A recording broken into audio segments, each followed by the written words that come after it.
नमस्कार। भारत के संविधान में एक ऐसी शक्ति का जिक्र है जिसे संघ की तलवार भी कहा जाता है। यह है नेशनल इमरजेंसी। देखिए, ये एक ऐसा प्रावधान है जो देश को बड़े से बड़े संकट से बचाने के लिए बनाया गया था, लेकिन इसकी धार आप कह सकते हैं दोनों तरफ है। तो आज हम इसी को समझेंगे कि ये तलवार कैसे, कब और किन शर्तों पर इस्तेमाल हो सकती है। ठीक है, तो चलिए इसमें थोड़ा गहराई से उतरते हैं। ये जो आप स्लाइड पे पढ़ रहे हैं ना, इसमें हमारे भारतीय संविधान का आप कह सकते हैं कि सार छिपा हुआ है। सोचिए कि हमारा देश एक बहुत बड़ा जहाज है और जो राज्य हैं वो उसके अलग अलग विभाग हैं जो आमतौर पर नॉर्मल समय में आज़ादी से अपना अपना काम करते हैं। लेकिन जब युद्ध या विद्रोह जैसा कोई बड़ा तूफान आ जाए तो कप्तान यानी कि केंद्र सरकार को जहाज को बचाने के लिए पूरी कमान अपने हाथ में लेनी पड़ती है। यही हमारे संविधान का मूल डिजाइन है। सामान्य समय में फेडरल यानी संघीय और संकट के समय में यूनिटरी यानी एकात्मक हो जाना। तो इस पूरे विश्लेषण में हम 5 हिस्सों में इस विषय को समझने वाले हैं। सबसे पहले इसकी क्राइसिस फिलॉसफी, मतलब इसके पीछे की सोच क्या थी। फिर इसे एक्टिव करने का तरीका क्या है। इसके बाद पार्लियामेंट की मंजूरी का पूरा प्रोसेस देखेंगे। फिर आते हैं इसके चेक्स एंड बैलेंसेस पर, और आखिर में इसका सबसे बड़ा सुरक्षा कवच, द अल्टीमेट सेफगार्ड। चलिए एक एक करके शुरू करते हैं। तो चलिए पहले भाग से शुरू करते हैं। सवाल यह है कि आखिर संविधान बनाने वालों ने इतनी बड़ी, इतनी जबरदस्त शक्ति सरकार को दी ही क्यों? इसके पीछे की संवैधानिक नींव और प्रेरणा, मतलब इंस्पिरेशन, क्या थी? देखिए, इमरजेंसी से जुड़े हुए सारे के सारे प्रावधान हमारे संविधान के पार्ट 18 में दिए गए हैं और इनकी प्रेरणा ली गई थी जर्मनी के वाइमार कॉन्स्टिट्यूशन से। अब सवाल उठता है, जर्मनी ही क्यों? क्योंकि देखिए, जो हमारी संविधान सभा के सदस्य थे वो लोकतंत्र की कमजोरियों से अच्छी तरह वाकिफ थे। वाइमार रिपब्लिक का पतन उनकी आंखों के सामने हुआ था, इसलिए उन्होंने वहां से आपातकालीन शक्तियों का आइडिया तो लिया, लेकिन उसे ज्यादा मजबूत सुरक्षा उपायों के साथ अपनाया ताकि इसका कभी भी दुरुपयोग ना हो सके। हमारी संविधान में आप कह सकते हैं कि 3 तरह के संकटों की बात की गई है। पहला है नेशनल इमरजेंसी, जो आर्टिकल 352 के तहत आता है।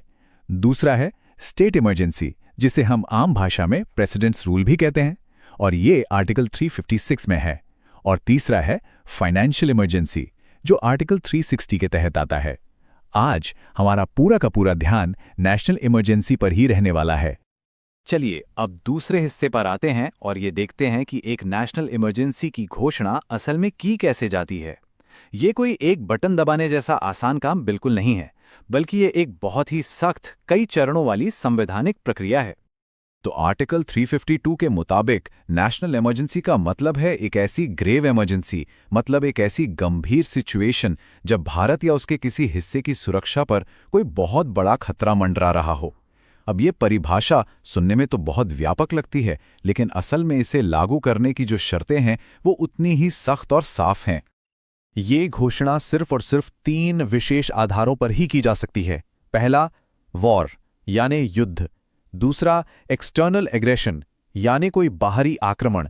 और तीसरा, आर्म्ड रिबेलियन यानी सशस्त्र विद्रोह। इन 3 के अलावा और कोई चौथा कारण हो ही नहीं सकता। अब कहानी में एक बहुत ही दिलचस्प मोड़ आता है। इन शक्तियों का गलत इस्तेमाल ना हो, उसे रोकने के लिए इतिहास में एक बहुत बड़ा कदम उठाया गया था। ये था 1978 का 44th कॉन्स्टिट्यूशनल अमेंडमेंट। इस एक संशोधन ने इमरजेंसी लगाने के नियमों को हमेशा हमेशा के लिए बदल कर रख दिया। तो सबसे महत्वपूर्ण बात यह थी कि 1978 से पहले जो तीसरा आधार था वो आर्म्ड रिबेलियन नहीं था, बल्कि इंटरनल डिस्टर्बेंस यानी आंतरिक अशांति था। अब ये शब्द बहुत ही अस्पष्ट था, मतलब इसका कुछ भी मतलब निकाला जा सकता था, और 1975 में इसका राजनीतिक कारणों से इस्तेमाल हुआ भी। इसीलिए 44th संशोधन ने इसे बदलकर आर्म्ड रिबेलियन कर दिया।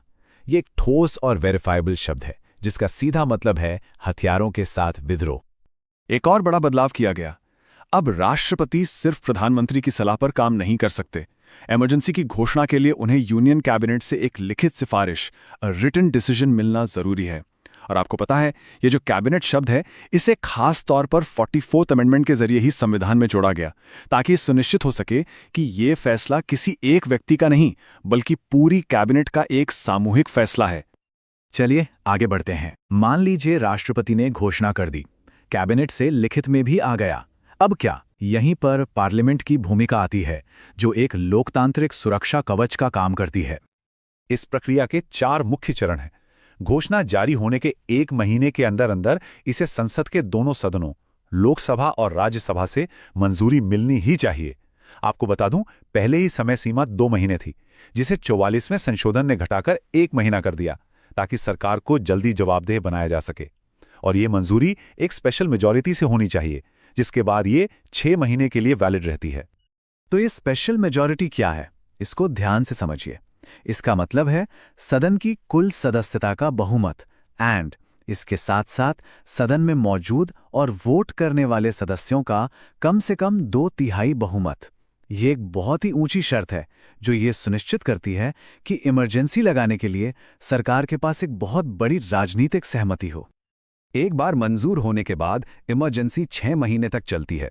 इसे अनिश्चित काल तक बढ़ाया तो जा सकता है, लेकिन हर 6 महीने में इसे संसद से फिर से वही स्पेशल मेजॉरिटी से मंजूरी लेनी पड़ती है। ये प्रावधान शानदार ढंग से दिखाता है कि हमारे सिस्टम को कैसे डिजाइन किया गया है। ये सरकार को हर 6 महीने में संसद के सामने ये साबित करने के लिए मजबूर करता है कि आपातकाल अभी भी क्यों जरूरी है। अब बात करते हैं चौथे हिस्से की, आपातकाल को समाप्त कैसे किया जाता है और जो सामान्य संवैधानिक व्यवस्था है उसे वापस कैसे बहाल किया जाता है। इसके लिए भी खास तंत्र बनाए गए हैं। देखिए, राष्ट्रपति किसी भी समय बिना संसद की मंजूरी के आपातकाल को वापस ले सकते हैं, लेकिन असली शक्ति लोकसभा के पास है। इमरजेंसी को लागू करने के लिए चाहिए स्पेशल मेजॉरिटी, जो मुश्किल है, लेकिन इसे रद्द करने के लिए लोकसभा में सिर्फ सिंपल मेजॉरिटी यानी साधारण बहुमत की जरूरत होती है, जो कि आसान है। आप देख रहे हैं, संविधान का झुकाव आजादी के पक्ष में है।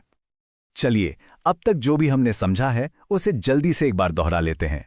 इसका कॉन्स्टिट्यूशनल सोर्स है पार्ट 18, जो वाइमार कॉन्स्टिट्यूशन से प्रेरित है। ग्राउंड्स हैं वॉर, एक्सटर्नल एग्रेशन और आर्म्ड रिबेलियन। की अमेंडमेंट है 44th CAA, जिसने कैबिनेट शब्द जोड़ा और इंटरनल डिस्टर्बेंस को बदला। अप्रूवल टाइमलाइन 1 महीने का है। मेजॉरिटी रिक्वायर्ड है स्पेशल मेजॉरिटी और वैलिडिटी पीरियड है 6 महीने, जो कि रिन्यूएबल है। अब हम आते हैं अपने अंतिम और शायद सबसे शक्तिशाली सुरक्षा कवच पर, न्यायपालिका यानी हमारी जुडिशरी। सवाल यह है कि क्या अदालतें इस मामले में हस्तक्षेप कर सकती हैं? सवाल ये उठता है कि अगर सरकार दुर्भावना से यानी गलत इरादे से मैलिशियसली इमरजेंसी की घोषणा कर दे, तो क्या अदालतें कुछ कर सकती हैं? क्या यह कार्यपालिका का एक ऐसा अधिकार है जिस पर कोई भी सवाल नहीं उठाया जा सकता? इसका जवाब सुप्रीम कोर्ट ने 1980 के ऐतिहासिक मिनर्वा मिल्स केस में दिया। कोर्ट ने साफ साफ कहा कि इमरजेंसी की घोषणा जुडिशियल रिव्यू के अधीन है। इसका मतलब है कि अदालतें इसकी समीक्षा कर सकती हैं। अगर अदालत को यह लगता है कि घोषणा अतार्किक या दुर्भावनापूर्ण आधारों पर की गई है, तो वो उसे रद्द भी कर सकती है। दूसरे शब्दों में कहें तो राष्ट्रपति की संतुष्टि, द प्रेसिडेंट्स सैटिस्फैक्शन, वो न्यायिक जांच से परे नहीं है। कार्यपालिका के सर्वोच्च फैसले का भी एक तर्कसंगत आधार होना चाहिए, जिसकी जांच न्यायपालिका कर सके। ये हमारे लोकतंत्र पर एक बहुत बड़ा चेक है। तो हमने नियम तो सारे समझ लिए, लेकिन एक बड़ा सवाल बाकी है। जब इमरजेंसी लागू हो जाती है, तो देश का और नागरिकों के मौलिक अधिकारों का, फंडामेंटल राइट्स का क्या होता है? क्या राज्य सरकारें काम करना बंद कर देती हैं? क्या मौलिक अधिकार खत्म हो जाते हैं? खैर, ये अपने आप में एक अलग और बहुत महत्वपूर्ण विषय है। और अंत में एक विचार करने वाला सवाल छोड़कर जाते हैं। क्या ये जो इतने जटिल सुरक्षा उपाय हमने देखे, ये राष्ट्रीय सुरक्षा की जरूरतों और एक व्यक्ति की आज़ादी की पवित्रता के बीच में एक सही संतुलन, एक परफेक्ट बैलेंस बना पाते हैं? इस सवाल का जवाब ही शायद हमारे लोकतंत्र की असली परीक्षा है। नमस्कार। पिछली बार हमने नेशनल इमरजेंसी का वो रेड बटन दबाने की पूरी प्रक्रिया को समझा था। तो अब जब बटन दब चुका है, तो उसके बाद क्या होता है? आज हम इसी सवाल की गहराई में उतरेंगे। जब देश पर आपातकाल लगता है, तो असल में सरकार, राज्यों और हम सब नागरिकों की जिंदगी में क्या कुछ बदल जाता है? देखिए, जैसे ही आपातकाल की घोषणा होती है ना, देश को चलाने वाला पूरा का पूरा सिस्टम, पूरी मशीनरी जड़ से बदल जाती है। ये एक ऐसा बदलाव है जो भारत के फेडरल स्ट्रक्चर यानी संघीय ढांचे की, आप कह सकते हैं, पूरी शक्ल ही बदल कर रख देता है। ये जो कोट आप देख रहे हैं, ये एकदम सटीक तरीके से बताता है कि होता क्या है। 2 बहुत ही पेनफुल सर्जरीज। पहली, राज्यों की आज़ादी, उनकी ऑटोनॉमी खत्म हो जाती है, और दूसरी, हम नागरिकों की आज़ादी, हमारी लिबर्टीज सस्पेंड हो जाती हैं। तो चलिए आज इसी पूरी प्रक्रिया को, इस ट्रांसफॉर्मेशन को परत दर परत समझते हैं। तो ये सब समझने के लिए हम इन 5 हिस्सों पर बात करेंगे। पहले देखेंगे कि देश का ढांचा फेडरल से यूनिटरी कैसे बनता है, फिर सेंटर और स्टेट्स के रिश्तों पर इसका क्या असर होता है, लोकतंत्र की घड़ी कैसे रुक जाती है, हमारे मौलिक अधिकारों पर क्या प्रभाव पड़ता है, और आखिर में इतिहास के पन्नों में असल में क्या हुआ था। तो सबसे पहला और सबसे बड़ा बदलाव जो होता है वो भारत के फेडरल स्ट्रक्चर पर ही होता है। मतलब सामान्य समय में सेंटर और स्टेट्स के बीच जो एक पावर बैलेंस बना रहता है, आपातकाल में वो तराजू पूरी तरह से सेंटर की तरफ झुक जाता है और देश एक यूनिटरी सिस्टम की तरह काम करने लगता है। तो सवाल ये है कि ये पावर बैलेंस आखिर बदलता कैसे है। इसकी शुरुआत होती है एग्जीक्यूटिव पावर से। एग्जीक्यूटिव पावर मतलब सरकार चलाने की और कानूनों को लागू करने की शक्ति से। तो आइए देखते हैं कि सेंटर अपना कंट्रोल कैसे एस्टैब्लिश करता है। और यहाँ एक बहुत ही दिलचस्प बात है, आपातकाल में राज्य सरकारों को डिसॉल्व नहीं किया जाता, मतलब वो काम करती रहती हैं, लेकिन उनकी जो ऑटोनॉमी है, उनकी जो स्वतंत्रता है, वो खत्म हो जाती है। आप इसे ऐसे समझिए, नॉर्मल समय में सेंटर और स्टेट एक पार्टनरशिप में काम करते हैं, लेकिन इमरजेंसी में सेंटर एक बॉस बन जाता है और स्टेट गवर्नमेंट्स उसके सबऑर्डिनेट, जिन्हें सेंटर का हर निर्देश, हर ऑर्डर मानना ही पड़ता है। और ये टेकओवर सिर्फ सरकार चलाने तक ही नहीं रुकता, पार्लियामेंट को लेजिस्लेटिव पावर मिल जाती है, यानी वो स्टेट लिस्ट के किसी भी सब्जेक्ट पर कानून बना सकती है। प्रेसिडेंट को फाइनेंशियल पावर मिल जाती है, मतलब वो सेंटर और स्टेट्स के बीच टैक्स के बंटवारे को बदल सकते हैं। लेकिन, और ये बहुत जरूरी है, संविधान में एक सेफ्टी वाल्व भी है। ये सारी पार्ट्स टेम्परेरी होती हैं। जैसे ही इमरजेंसी खत्म होती है, उसके 6 महीने के अंदर ये सभी कानून अपने आप खत्म हो जाते हैं। अच्छा, ये तो हुई सरकार की बात, पर लोकतंत्र की सबसे जरूरी चीज यानी चुनाव, उसका क्या होता है। सोचिए, अगर देश में कोई बहुत बड़ा संकट है और उसी बीच लोकसभा का 5 साल का कार्यकाल खत्म हो जाए, तो क्या होगा। हमारे संविधान बनाने वालों ने इस सिचुएशन के बारे में भी सोचा था, और इसीलिए कॉन्स्टिट्यूशन में इसके लिए एक बहुत ही स्पेसिफिक मैकेनिज्म बनाया गया है कि ऐसी स्थिति में क्या करना है। ये सिस्टम 3 स्टेप्स में काम करता है। स्टेप 1, पार्लियामेंट एक कानून पास करके लोकसभा का कार्यकाल बढ़ा सकती है। स्टेप 2, ये एक्सटेंशन एक बार में 1 साल से ज्यादा का नहीं हो सकता। और स्टेप 3, जो सबसे जरूरी है, कि जैसे ही इमरजेंसी खत्म होगी, ये एक्सटेंशन 6 महीने से ज्यादा नहीं चल सकता। और हाँ, ये सिर्फ थ्योरी नहीं है। 1975 की इमरजेंसी के दौरान इसी प्रोविजन का इस्तेमाल करके लोकसभा का कार्यकाल 2 बार 1-1 साल के लिए बढ़ाया गया था। ठीक है, तो अब तक हमने सरकार और संसद की शक्तियों पर असर देखा, पर अब बात करते हैं आपातकाल के सबसे गंभीर, सबसे डायरेक्ट असर की। वो असर जो सीधे हम पर, यानी देश के हर एक नागरिक पर पड़ता है, और ये जुड़ा है हमारे फंडामेंटल राइट्स यानी मौलिक अधिकारों से। तो सीधा सवाल ये है, नेशनल इमरजेंसी के दौरान हमारे फंडामेंटल राइट्स का क्या होता है। हमारा संविधान इन अधिकारों को सस्पेंड करने के लिए 2 बहुत ही पावरफुल और अलग-अलग टूल्स का इस्तेमाल करता है। हम इन्हें 2 तलवारें कह सकते हैं। पहली तलवार है आर्टिकल 358, और इसकी सबसे खास बात है ये शब्द ऑटोमैटिक। इसका मतलब समझिए, जैसे ही वॉर या एक्सटर्नल एग्रेशन के ग्राउंड्स पर इमरजेंसी की घोषणा होती है, आर्टिकल 19, जिसमें हमारी freedom of speech, assembly, movement जैसी 6 सबसे जरूरी आजादियां हैं, वो अपने आप ऑटोमैटिकली सस्पेंड हो जाता है। इसके लिए किसी अलग प्रेसिडेंशियल ऑर्डर की जरूरत ही नहीं है।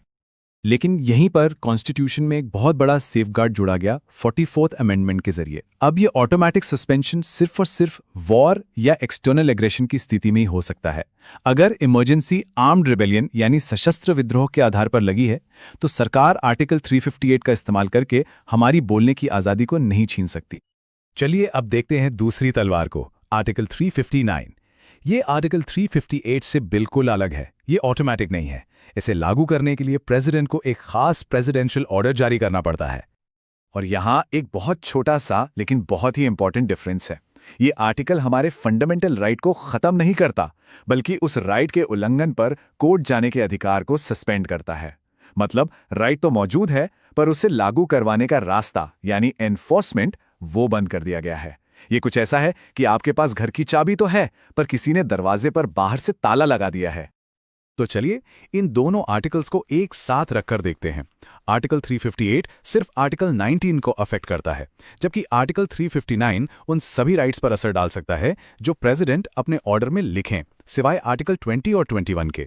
एक का ट्रिगर ऑटोमेटिक है, दूसरे के लिए प्रेसिडेंशियल ऑर्डर चाहिए। और सबसे बड़ा फर्क, आर्टिकल 358 राइट को ही सस्पेंड कर देता है, जबकि आर्टिकल 359 सिर्फ राइट को एनफोर्स कराने के लिए कोर्ट जाने के रास्ते को सस्पेंड करता है। लेकिन इतनी सारी शक्तियों के बीच कॉन्स्टिट्यूशन ने एक लक्ष्मण रेखा खींची है। दो ऐसे मजबूत पिलर खड़े किए हैं जिन्हें इमरजेंसी का कोई भी तूफान हिला नहीं सकता। यह हैं आर्टिकल 20 जो हमें गलत सजा से बचाता है, और article 21 right to life and personal liberty यानी जीने का अधिकार। 44th अमेंडमेंट ने यह पक्का कर दिया कि चाहे देश में कितनी भी बड़ी इमरजेंसी क्यों ना हो, ये दो अधिकार कभी भी किसी भी हालत में सस्पेंड नहीं किए जा सकते। तो ठीक है, अब तक हमने सारे कानूनी नियम समझ लिए, ऑन पेपर सब कुछ क्लियर है। लेकिन असली सवाल तो अब आता है, जब इन शक्तियों का इस्तेमाल इतिहास में सच में किया गया तो उसका नतीजा क्या निकला? इन लॉज की थ्योरी और इनकी प्रैक्टिस में कितना अंतर था? क्योंकि जैसा कि हम जानते हैं, कानून की किताब में क्या लिखा है ये एक बात है, और जमीन पर उसे कैसे लागू किया जाता है वो बिल्कुल दूसरी बात हो सकती है। और इसी कॉन्टेक्स्ट में सबसे बड़ा सवाल ये उठता है कि 1975 में लगाई गई इमरजेंसी भारत के लोकतांत्रिक इतिहास का सबसे विवादास्पद, सबसे कंट्रोवर्शियल चैप्टर आखिर क्यों मानी जाती है? और सबसे जरूरी बात, उस अनुभव से सबक लेकर हमारे कॉन्स्टिट्यूशन ने खुद को कैसे सुधारा? वो कौन से कॉन्स्टिट्यूशनल सेफगार्ड्स थे जो उस दौर के बाद जोड़े गए ताकि भविष्य में पावर का ऐसा मिसयूज दोबारा ना हो सके? इन सभी गंभीर सवालों के जवाब हम जानेंगे अपने अगले विश्लेषण में, जहां हम 1975 की इमरजेंसी के उस दौर में गहराई से उतरेंगे और देखेंगे कि उसके बाद हमारे संविधान में कौन से ऐतिहासिक सुधार हुए हैं। तो हमारे साथ बने रहिएगा।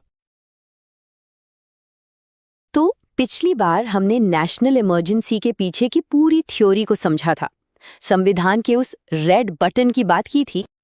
आज हम उस थ्योरी से निकलकर असली इतिहास की दुनिया में कदम रखेंगे, क्योंकि देखिए, संविधान सिर्फ एक किताब नहीं है, ये एक जीता जागता डॉक्यूमेंट है जिस पर अपने अतीत के निशान साफ नजर आते हैं।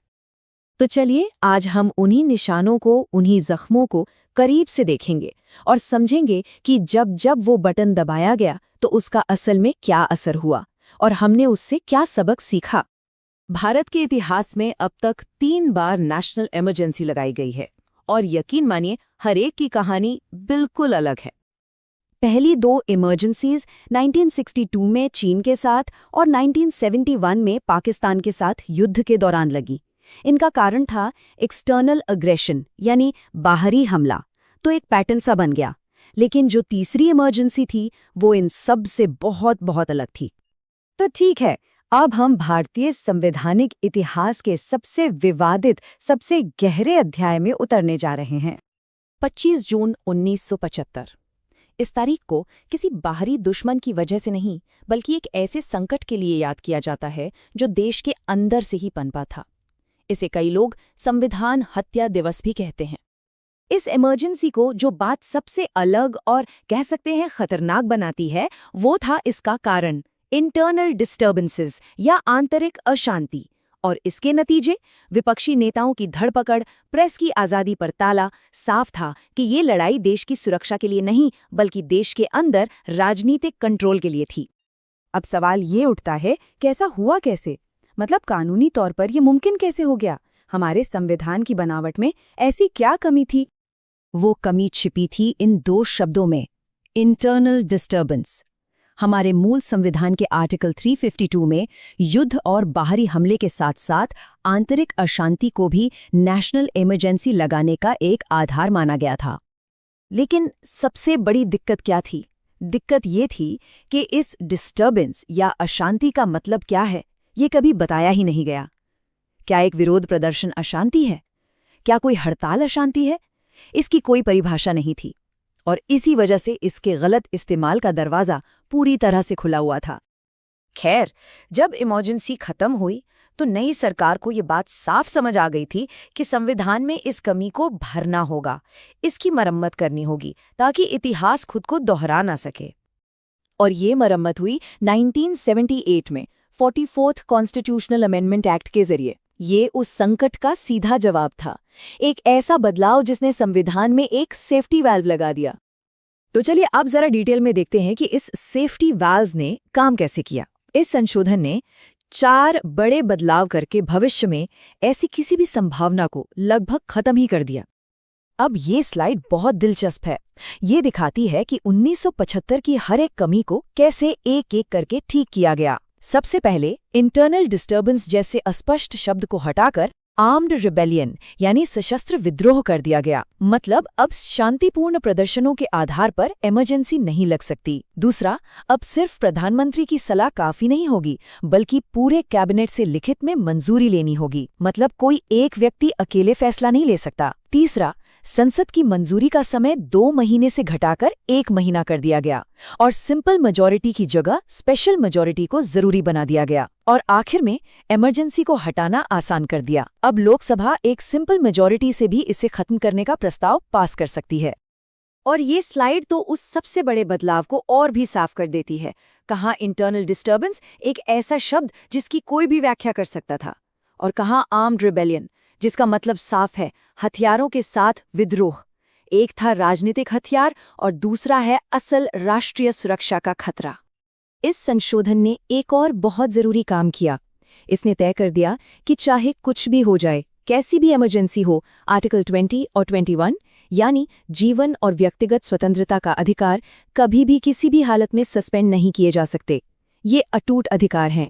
तो कानून तो बदल दिया गया, किला मजबूत कर दिया गया, लेकिन इस किले पर एक आखिरी ताला लगाना बाकी था, और वो ताला लगाया हमारी सुप्रीम कोर्ट ने। ये ताला है जुडिशियल रिव्यू यानी न्यायिक समीक्षा का सिद्धांत। इसका सीधा सा मतलब है कि कोई भी सरकार भी कानून से ऊपर नहीं है, और अदालतों के पास ये शक्ति है कि वो सरकार के किसी भी कदम को संविधान की कसौटी पर परख सकती हैं। और 1980 के ऐतिहासिक मिनर्वा मिल्स केस में सुप्रीम कोर्ट ने ये साफ कर दिया कि इमरजेंसी की घोषणा को भी अदालत में चुनौती दी जा सकती है। अगर अदालत को लगता है कि इमरजेंसी गलत नीयत से लगाई गई है, तो वो उसे रद्द कर सकती है। तो चलिए एक बार इस पूरे सफर को फिर से देखते हैं, कैसे एक खामियों से भरे सिस्टम को एक मजबूत किले में बदला गया। ये एक 3 स्टेप की प्रक्रिया थी। 1975 के संकट ने हमें अस्पष्ट कानूनों का खतरा दिखाया। 1978 के 44th अमेंडमेंट ने सुरक्षा की कानूनी दीवारें खड़ी की, और फिर 1980 में मिनर्वा मिल्स केस ने उस दीवार के गेट की चाबी जुडिशरी यानी न्यायपालिका को सौंप दी। तो अब देश केंद्र सरकार द्वारा सत्ता के दुरुपयोग के खिलाफ काफी हद तक सुरक्षित है। लेकिन कहानी यहाँ खत्म नहीं होती। क्या होता है जब किसी एक राज्य की सरकार अपना काम नहीं कर पाती या गिर जाती है? एक और तरह की इमरजेंसी है जिसका इस्तेमाल 100 से भी ज्यादा बार हो चुका है। अगली बार हमारे साथ जुड़िएगा जब हम बात करेंगे प्रेसिडेंट्स रूल यानी राष्ट्रपति शासन की। नमस्कार, आज हम संविधान के एक ऐसे पावरफुल प्रोविजन की बात करने जा रहे हैं जिसके परिणाम काफी दूर तक जाते हैं। हाँ, हम बात कर रहे हैं आर्टिकल 356 की, जिसे आम भाषा में हम सब प्रेसिडेंट्स रूल के नाम से जानते हैं। तो पिछले विश्लेषण में याद है ना, हमने उन खतरों की बात की थी जो पूरे देश पर मंडराते हैं, जिनके चलते नेशनल इमरजेंसी लगाई जाती है। लेकिन सोचिए तब क्या हो जब खतरा पूरे देश पर ना हो, बल्कि किसी एक स्टेट की गवर्नमेंट ही ठीक से काम ना कर पा रही हो, जब स्टेट का सिस्टम ही फेल हो जाए। ऐसे में संविधान क्या कहता है? इसी सिचुएशन के लिए संविधान में है आर्टिकल 356। ये यूनियन गवर्नमेंट को मतलब सेंटर को एक बहुत बड़ी पावर देता है कि वो स्टेट गवर्नमेंट को डिसमिस कर सकती है और वहां सीधा सेंट्रल कंट्रोल लगा सकती है। हाँ, इसी को कहते हैं प्रेसिडेंट्स रूल। तो चलिए इसकी गहराई में चलते हैं और इसे अच्छे से समझते हैं। तो सबसे पहले ये कब लगता है? देखिए, एक चीज बिल्कुल साफ है, ये पावर नेशनल सिक्योरिटी के लिए नहीं है, बिल्कुल नहीं। ये है गवर्नेंस फेलियर के लिए, यानी जब एक स्टेट की कॉन्स्टिट्यूशनल मशीनरी ही आप कह सकते हैं अचानक फेल हो जाती है। ओके, तो अगला सवाल दिमाग में यही आता है कि आखिर ऐसी कौन सी सिचुएशंस हैं, कौन से ट्रिगर्स हैं जो इतना बड़ा कदम उठाने की परमिशन देते हैं। संविधान इसके लिए दो मेन ग्राउंड्स बताता है। पहला ट्रिगर तो सीधा आर्टिकल 356 से ही आता है, जब प्रेसिडेंट को ये फील हो जाए बेस्ड ऑन अ रिपोर्ट या अदरवाइज कि स्टेट में ऐसी सिचुएशन आ गई है कि वहां की गवर्नमेंट संविधान के हिसाब से नहीं चल सकती। इसे कहते हैं कॉन्स्टिट्यूशनल फेलियर। और फिर है दूसरा ट्रिगर, आर्टिकल 365। ये थोड़ा अलग है, इसे आप एडमिनिस्ट्रेटिव फेलियर कह सकते हैं। मतलब अगर सेंटर ने स्टेट को कोई लॉफुल डायरेक्शन दिया और स्टेट उसे मानने से इनकार कर दे या फेल हो जाए, तो इसे भी कॉन्स्टिट्यूशनल मशीनरी का फेलियर माना जा सकता है। Interesting, right? और पता है सबसे अजीब बात क्या है? खुद डॉक्टर भीमराव अंबेडकर ने इसे अ डेड लेटर कहा था। उन्हें उम्मीद थी कि यह संविधान की किताबों में एक ऐसे प्रोविजन की तरह पड़ा रहेगा जिसका इस्तेमाल शायद ही कभी हो, मतलब एक आखिरी, बिल्कुल आखिरी उपाय के तौर पर। लेकिन जैसा कि हम सब जानते हैं, हिस्ट्री ने कुछ और ही रुख लिया। तो अब क्यों से कैसे पर आते हैं। आखिर ये प्रेसिडेंट्स रूल लगता कैसे है, इसका पूरा प्रोटोकॉल, पूरी प्रक्रिया क्या है? देखिए, इसके 3 मेन स्टेप्स हैं। स्टेप 1, स्टेट के गवर्नर प्रेसिडेंट को एक रिपोर्ट भेजते हैं, हालांकि प्रेसिडेंट किसी और सोर्स से भी कन्विंस हो सकते हैं। स्टेप 2, यूनियन कैबिनेट इस पर अपनी मोहर लगाती है और फिर प्रेसिडेंट एक प्रोक्लेमेशन यानी एक घोषणा जारी करते हैं। और सबसे इंपॉर्टेंट स्टेप 3, इस प्रोक्लेमेशन को 2 महीने के अंदर अंदर पार्लियामेंट के दोनों सदनों, लोकसभा और राज्यसभा से अप्रूव करवाना जरूरी है। अच्छा, तो ये अप्रूवल कैसे मिलता है? क्या इसके लिए कोई स्पेशल प्रोसेस है? नहीं, इसके लिए जरूरत होती है सिर्फ एक सिंपल मेजॉरिटी की, साधारण बहुमत। मतलब हाउस में जितने लोग मौजूद हैं और वोट कर रहे हैं, बस उनके 50% से ज्यादा लोग हां कह दें, बस। अब इसको जरा नेशनल इमरजेंसी के कॉन्टेक्स्ट में रखिए। वहां क्या चाहिए था? स्पेशल मेजॉरिटी, जो कि एक बहुत टफ रिक्वायरमेंट है। तो इसका साफ साफ मतलब क्या हुआ? मतलब ये कि प्रेसिडेंट्स रूल लगाना प्रोसीजर के हिसाब से नेशनल इमरजेंसी लगाने से कहीं कहीं ज्यादा आसान है। This is a very important point. तो एक बार पार्लियामेंट से अप्रूवल मिल गया तो ये 6 महीने के लिए लागू हो जाता है। इसे फिर से अप्रूवल लेकर 6 महीने के लिए आगे बढ़ाया जा सकता है। लेकिन यहां एक लिमिट है, एक एब्सोल्यूट मैक्सिमम ड्यूरेशन है 3 साल का। 3 साल के बाद वहां इलेक्शंस करवाने ही होंगे। ये भी नेशनल इमरजेंसी से एक बड़ा फर्क है, क्योंकि नेशनल इमरजेंसी इंडेफिनिटली चल सकती है, उसकी कोई ऐसी टाइम लिमिट नहीं है। चलिए, अब इसके असर की बात करते हैं। जब किसी स्टेट में प्रेसिडेंट्स रूल लग जाता है तो होता क्या है? What are the consequences? इसके असर आप मान के चलिए बहुत ही डायरेक्ट और प्रोफाउंड होते हैं। सबसे पहले state council of ministers dismiss, खत्म। जो स्टेट लेजिस्लेटिव असेंबली है उसे या तो सस्पेंड कर दिया जाता है या डिसॉल्व भी कर देते हैं। स्टेट के लिए कानून कौन बनाएगा? पार्लियामेंट। और पूरी एग्जीक्यूटिव अथॉरिटी वो प्रेसिडेंट के हाथ में चली जाती है, जिसे वो गवर्नर के थ्रू एक्सरसाइज करते हैं। एसेंशियली स्टेट की पूरी पावर सेंटर के पास चली जाती है।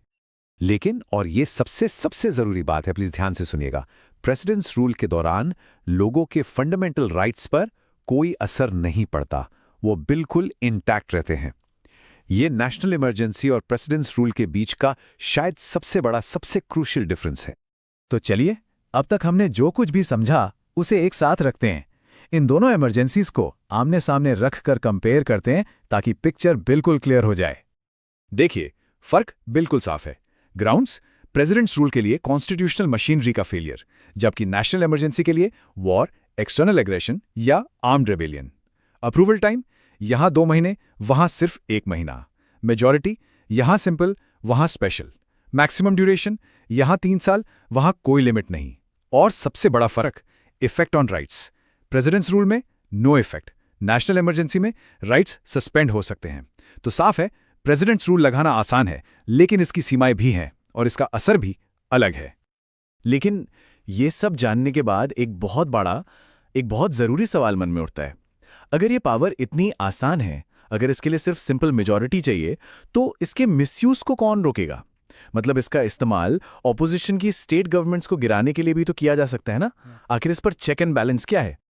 इसी सवाल का जवाब हम ढूंढेंगे अगले विश्लेषण में, जब हम बात करेंगे एक लैंडमार्क केस की, SR बॉम्बे केस। ये वो केस है जिसे इंडियन फेडरलिज्म को बचाने वाली ढाल माना जाता है। तो हमारे साथ जरूर जुड़िएगा।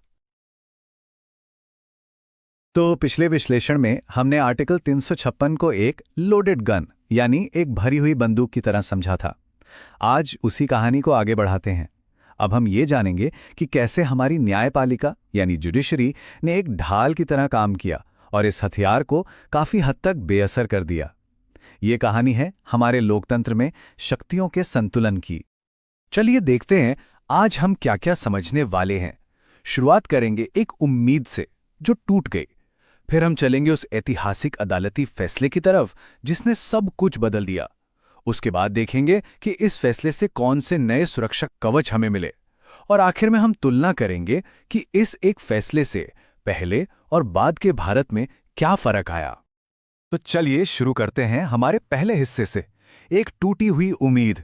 समझने की कोशिश करते हैं कि एक ऐसा प्रावधान जिसे एक डेड लेटर, एक मृत पत्र की तरह बस किताबों में रहना था, वो आखिर कैसे भारतीय राजनीति का इतना शक्तिशाली और विवादास्पद हथियार बन गया।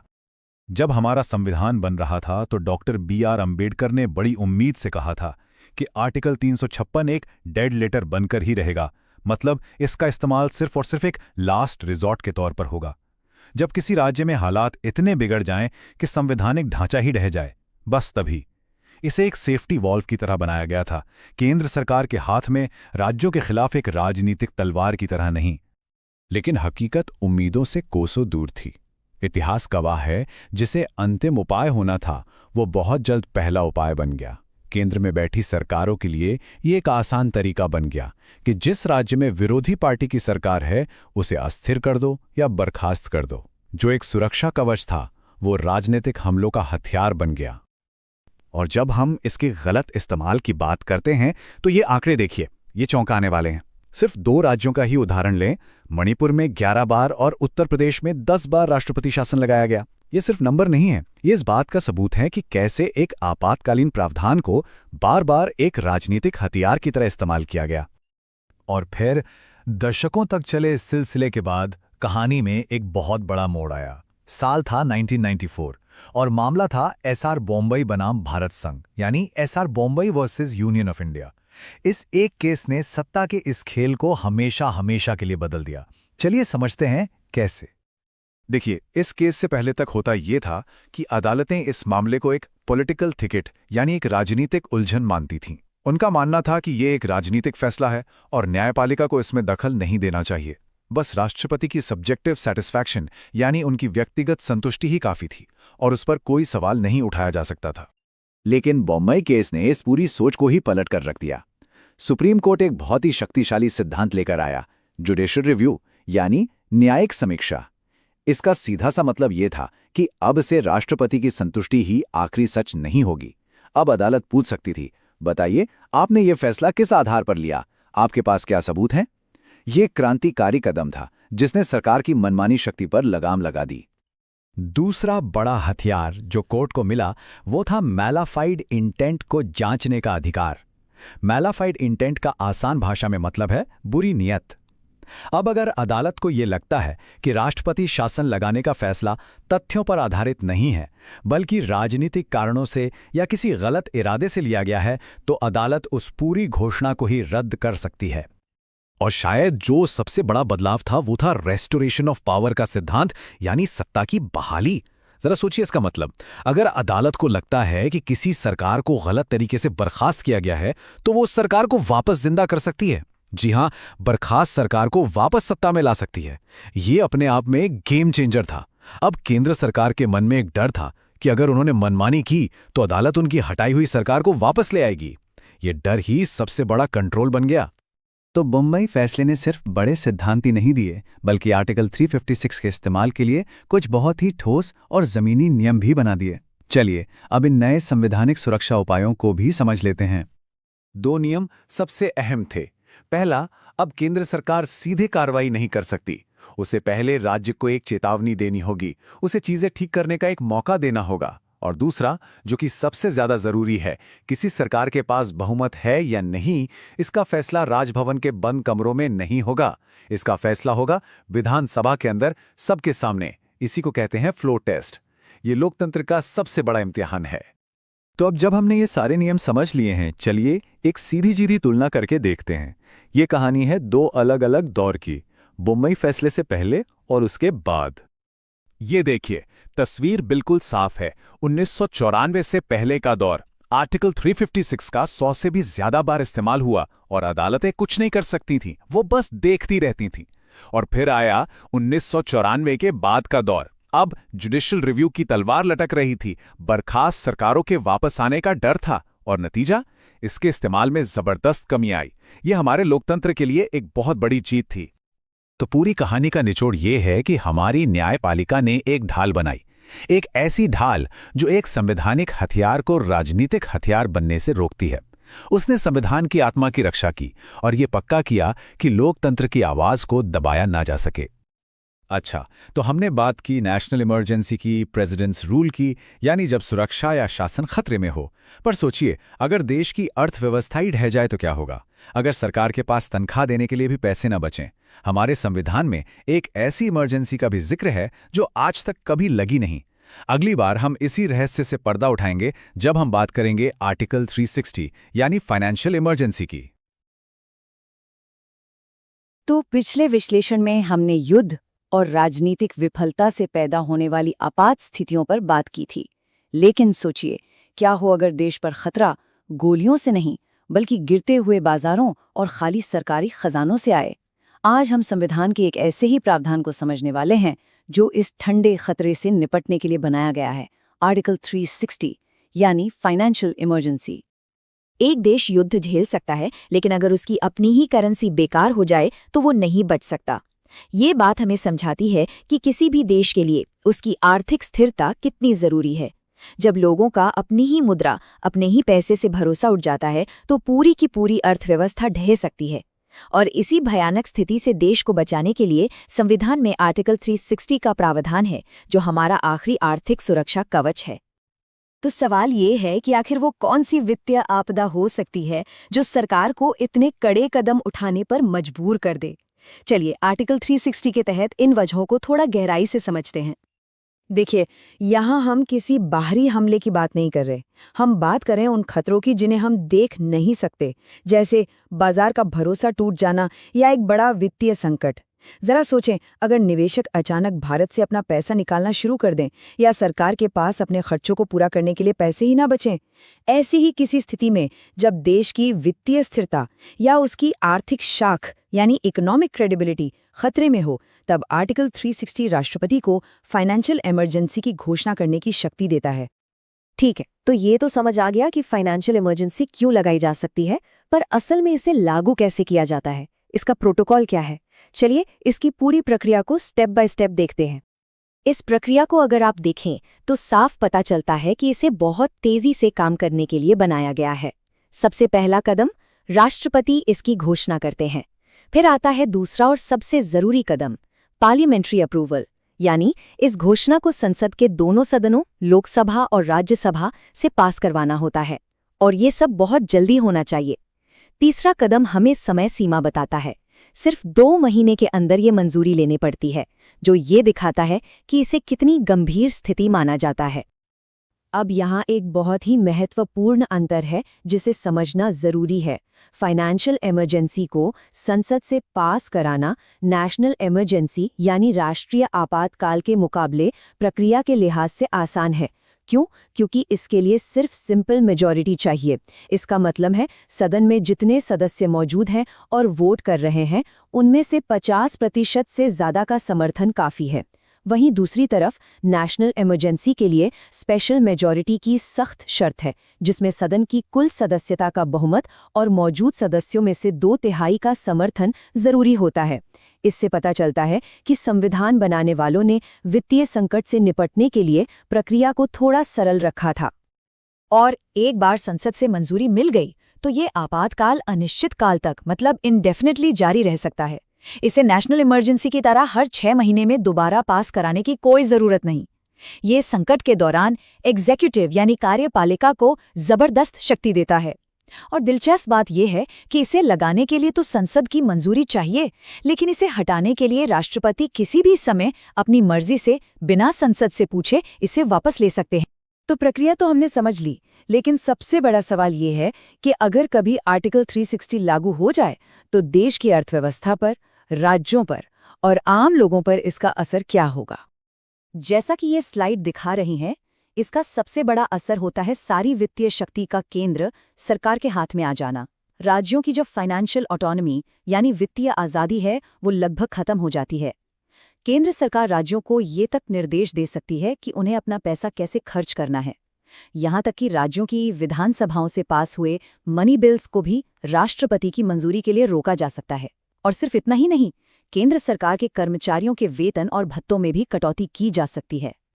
और अगर आपको फाइनेंशियल इमरजेंसी की गंभीरता का असली अंदाजा लगाना है तो बस ये एक बात समझ लीजिए, ये संविधान के तहत एकमात्र ऐसी स्थिति है जब सुप्रीम कोर्ट और हाई कोर्ट के जजों तक की सैलरी कम की जा सकती है, जबकि सामान्य हालात में उनका वेतन संवैधानिक रूप से पूरी तरह सुरक्षित होता है। ये एक असाधारण शक्ति है जो हालात की गंभीरता को दिखाती है। तो इतनी बड़ी, इतनी असाधारण शक्ति, क्या भारत के इतिहास में कभी इसका इस्तेमाल करने की नौबत आई है? आपको जानकर शायद थोड़ी हैरानी होगी कि भारत ने कई बड़े आर्थिक संकट देखे हैं, लेकिन आज तक आर्टिकल 360 को कभी भी औपचारिक तौर पर लागू नहीं किया गया है। हाँ, लेकिन एक बार ऐसा जरूर हुआ था जब देश इसके बहुत बहुत करीब पहुंच गया था। वो दौर था 1991 का आर्थिक संकट। हालत इतनी खराब थी कि भारत अपने अंतर्राष्ट्रीय कर्ज चुकाने में डिफॉल्ट करने की कगार पर था। मतलब दुनिया को देने के लिए हमारे पास पैसे ही नहीं बचे थे। हमारे विदेशी मुद्रा भंडार में सिर्फ कुछ हफ्तों के आयात का पैसा बचा था। तब सरकार ने आर्टिकल 360 लगाने की बजाय एक दूसरा रास्ता चुना, बड़े आर्थिक सुधारों का, और देश का सोना गिरवी रखकर इस संकट को टाला गया। वो हमारे देश के लिए एक ऐतिहासिक मोड़ था। तो अब जब हमने तीनों आपातकालीन प्रावधानों को एक एक करके समझ लिया है, चलिए अब इन सबको एक साथ रखकर देखते हैं ताकि पूरी तस्वीर एकदम साफ हो जाए। ये टेबल तीनों आपात स्थितियों, नेशनल इमरजेंसी, प्रेसिडेंट्स रूल और फाइनेंशियल इमरजेंसी का एक बेहतरीन सारांश है। आप साफ साफ देख सकते हैं कि तीनों को लगाने के आधार अलग हैं। मंजूरी के लिए बहुमत में भी फर्क है। नेशनल इमरजेंसी के लिए स्पेशल मेजॉरिटी चाहिए, जबकि बाकी दोनों के लिए सिंपल मेजॉरिटी। और सबसे खास बात जो फाइनेंशियल इमरजेंसी को अलग करती है वो है इसकी अवधि। ये बिना किसी रिन्यूअल के अनिश्चित काल तक चल सकती है और इसका मौलिक अधिकारों पर कोई सीधा असर नहीं होता।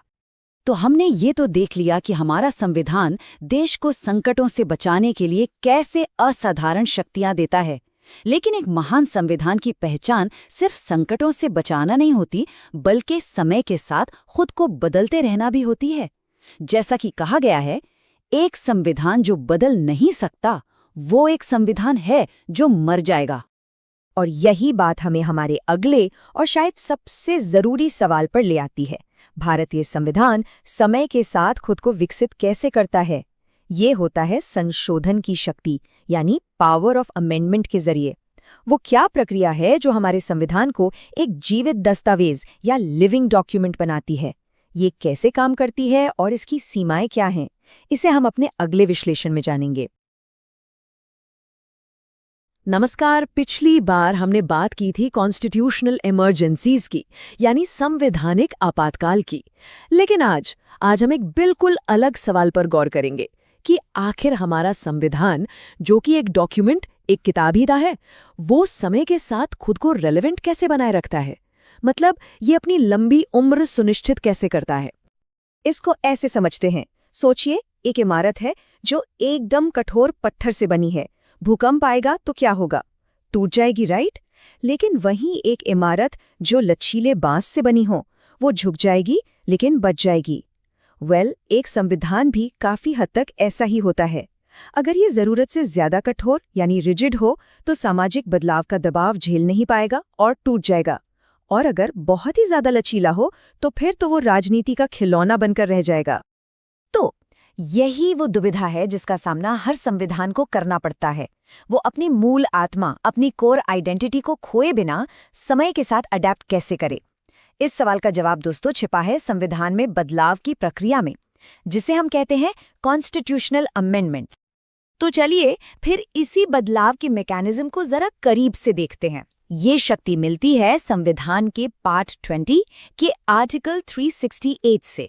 इसको आप भारतीय संविधान का अपना डीएनए मॉडिफिकेशन टूल भी कह सकते हैं।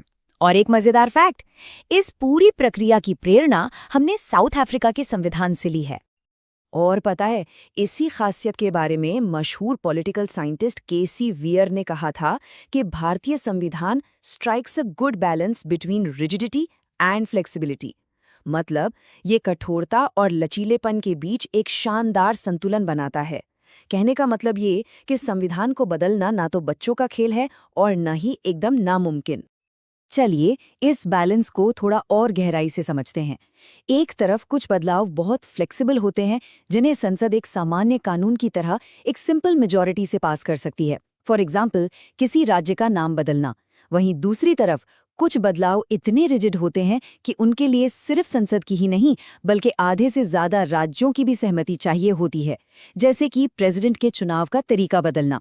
इसके लिए एक जबरदस्त आम सहमति, अ मैसिव कंसेंसस की जरूरत पड़ती है। लेकिन ये शक्ति, ये पावर टू अमेंड, हमें एक बहुत ही जरूरी सवाल पर ले आती है। क्या इस पावर की कोई सीमा है? क्या संसद के पास संविधान को बदलने की एब्सोल्यूट पावर है, मतलब असीमित शक्ति?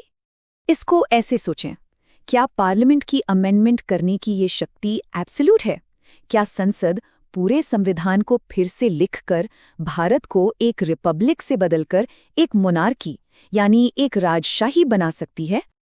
इसका जवाब है एक बड़ा और साफ नहीं, बिल्कुल नहीं। और इस नहीं के पीछे है एक क्रांतिकारी judicial principle, the basic structure doctrine, यानी बुनियादी ढांचा का सिद्धांत। ये सिद्धांत आया 1973 के लैंडमार्क केशवानंदा भारती केस में, जिसे सुप्रीम कोर्ट ने एस्टैब्लिश किया था। ये भारतीय कानूनी इतिहास का शायद सबसे ज्यादा महत्वपूर्ण फैसला है। कोर्ट ने एक बहुत साफ लाइन खींच दी।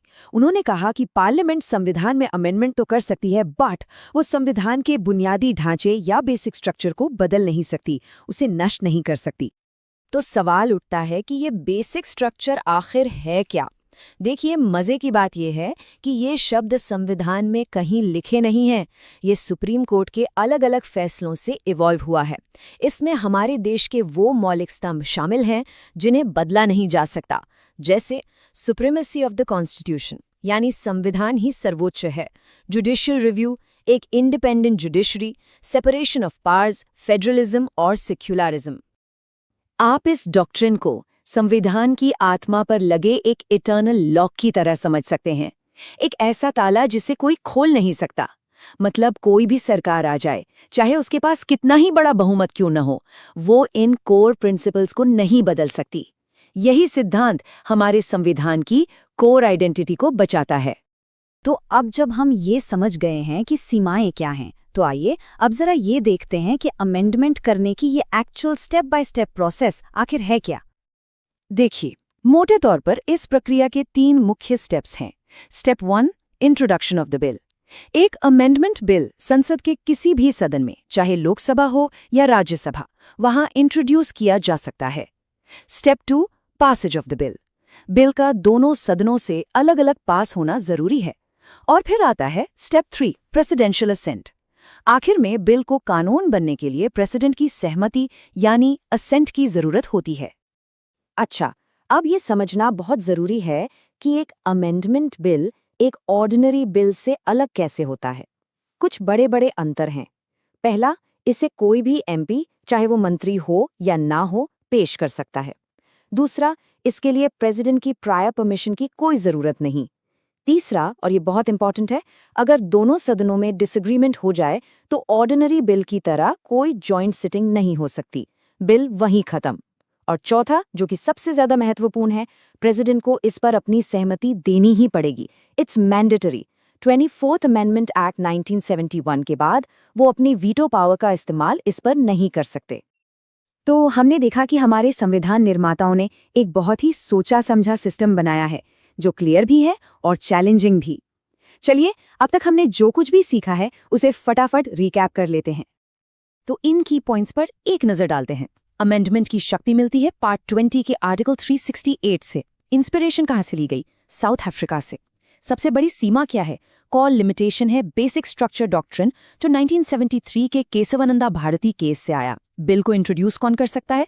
कोई भी एमपी किसी भी सदन में, लेकिन स्टेट लेजिस्लेचर्स में नहीं। प्रेसिडेंट का रोल क्या है? उन्हें अपनी सहमति देना मैंडेटरी है, वो वीटो पावर इस्तेमाल नहीं कर सकते। और अगर डेडलॉक हो जाए तो कोई जॉइंट सिटिंग का प्रावधान नहीं है, बिल वहीं समाप्त हो जाता है। तो ठीक है, अब हम प्रोसेस भी जानते हैं और उसकी सीमाएं भी, लेकिन इस पूरी पहेली का एक बहुत ही जरूरी हिस्सा अभी भी बाकी है।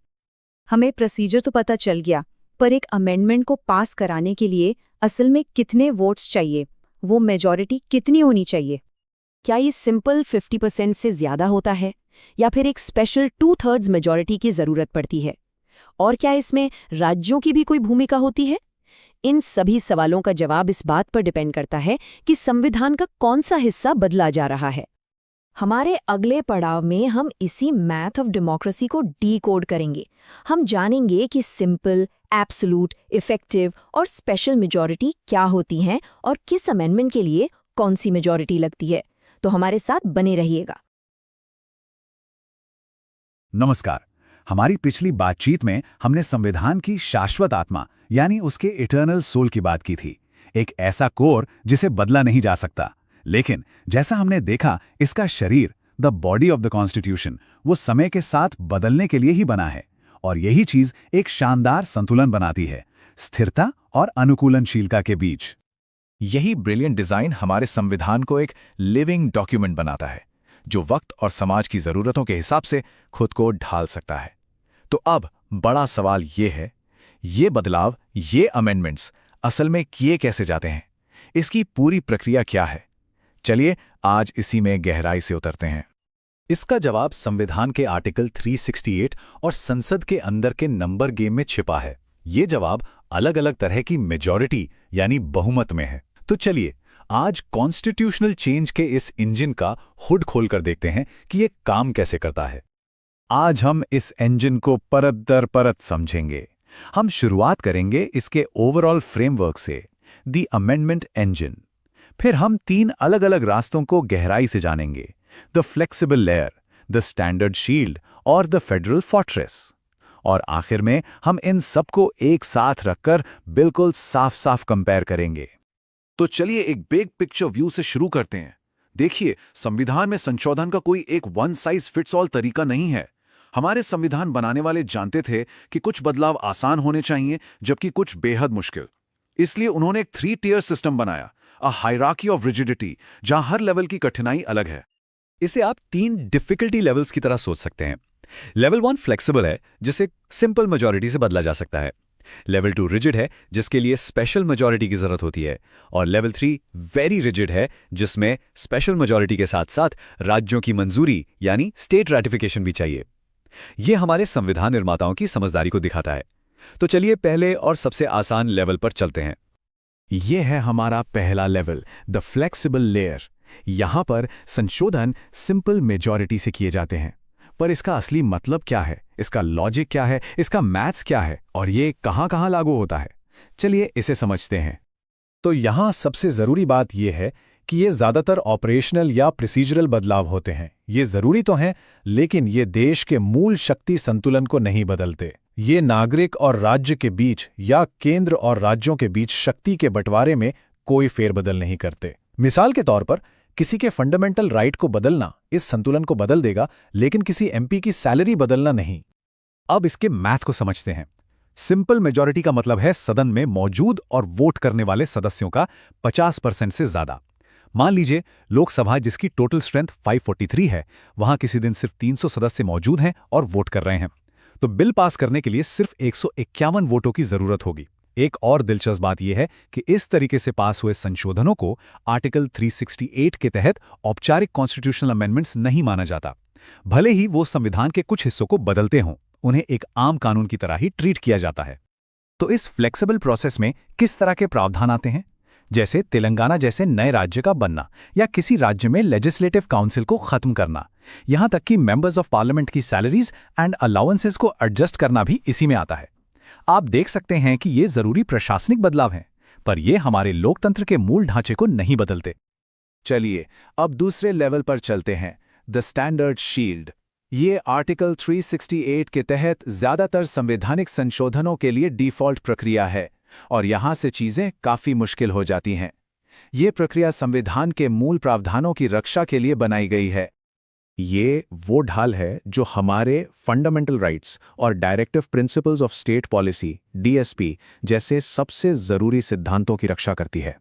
इसका लॉजिक ये है कि इन मूल सिद्धांतों में कोई भी बदलाव किसी अस्थायी बहुमत की मर्जी से नहीं, बल्कि एक बहुत बड़ी और व्यापक सहमति से होना चाहिए।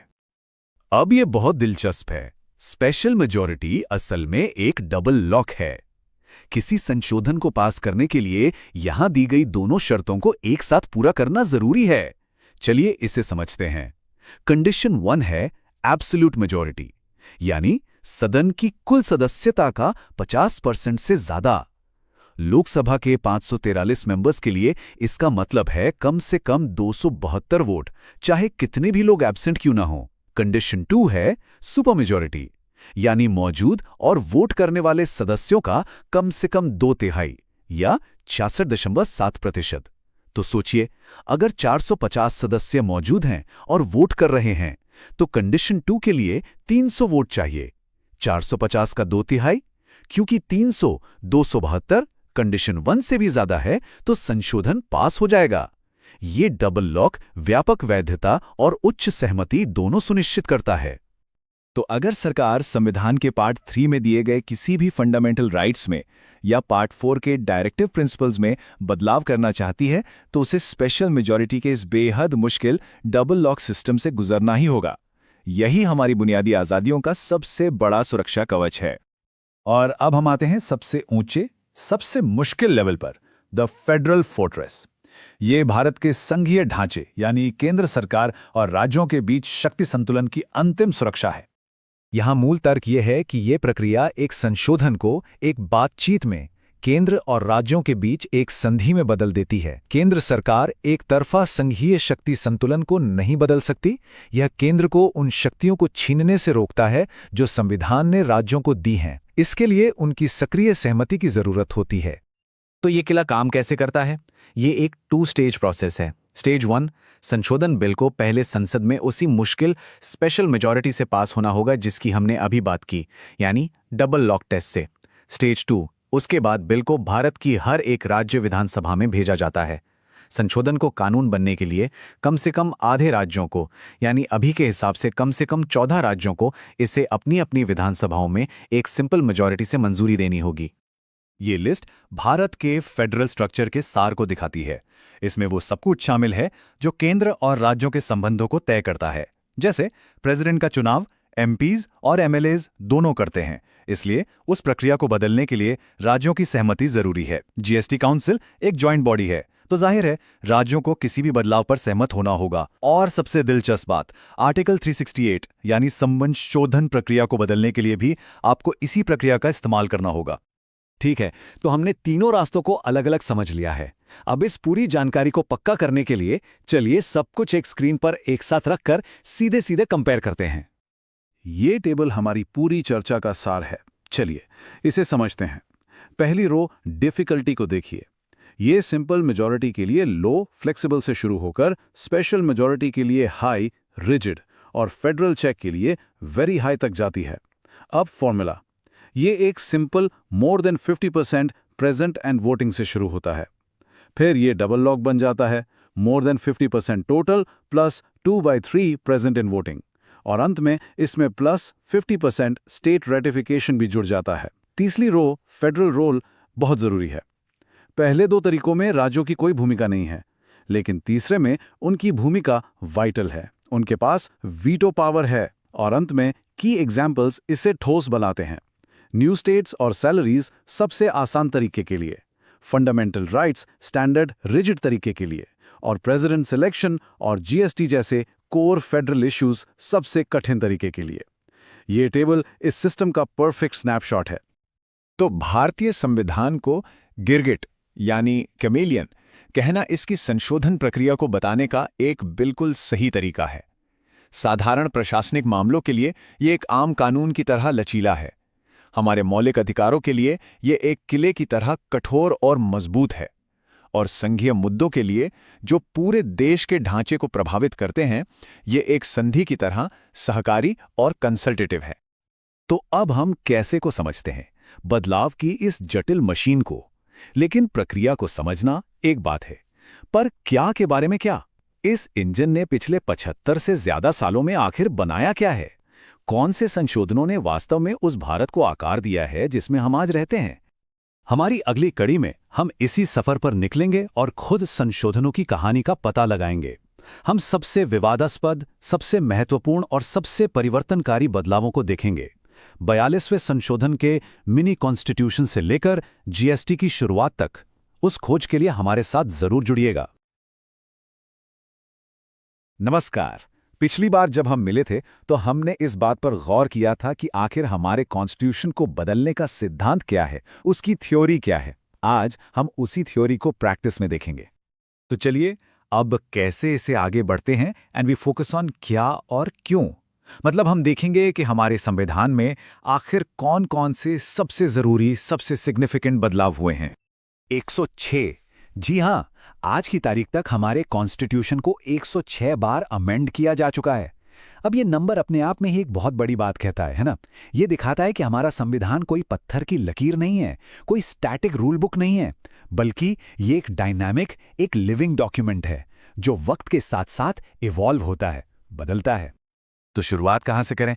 चलिए भारतीय इतिहास के सबसे कंट्रोवर्शियल और कह सकते हैं सबसे बड़े अमेंडमेंट से शुरू करते हैं। एक ऐसा बदलाव जिसने देश के फंडामेंटल स्ट्रक्चर को ही हिलाकर रख दिया था।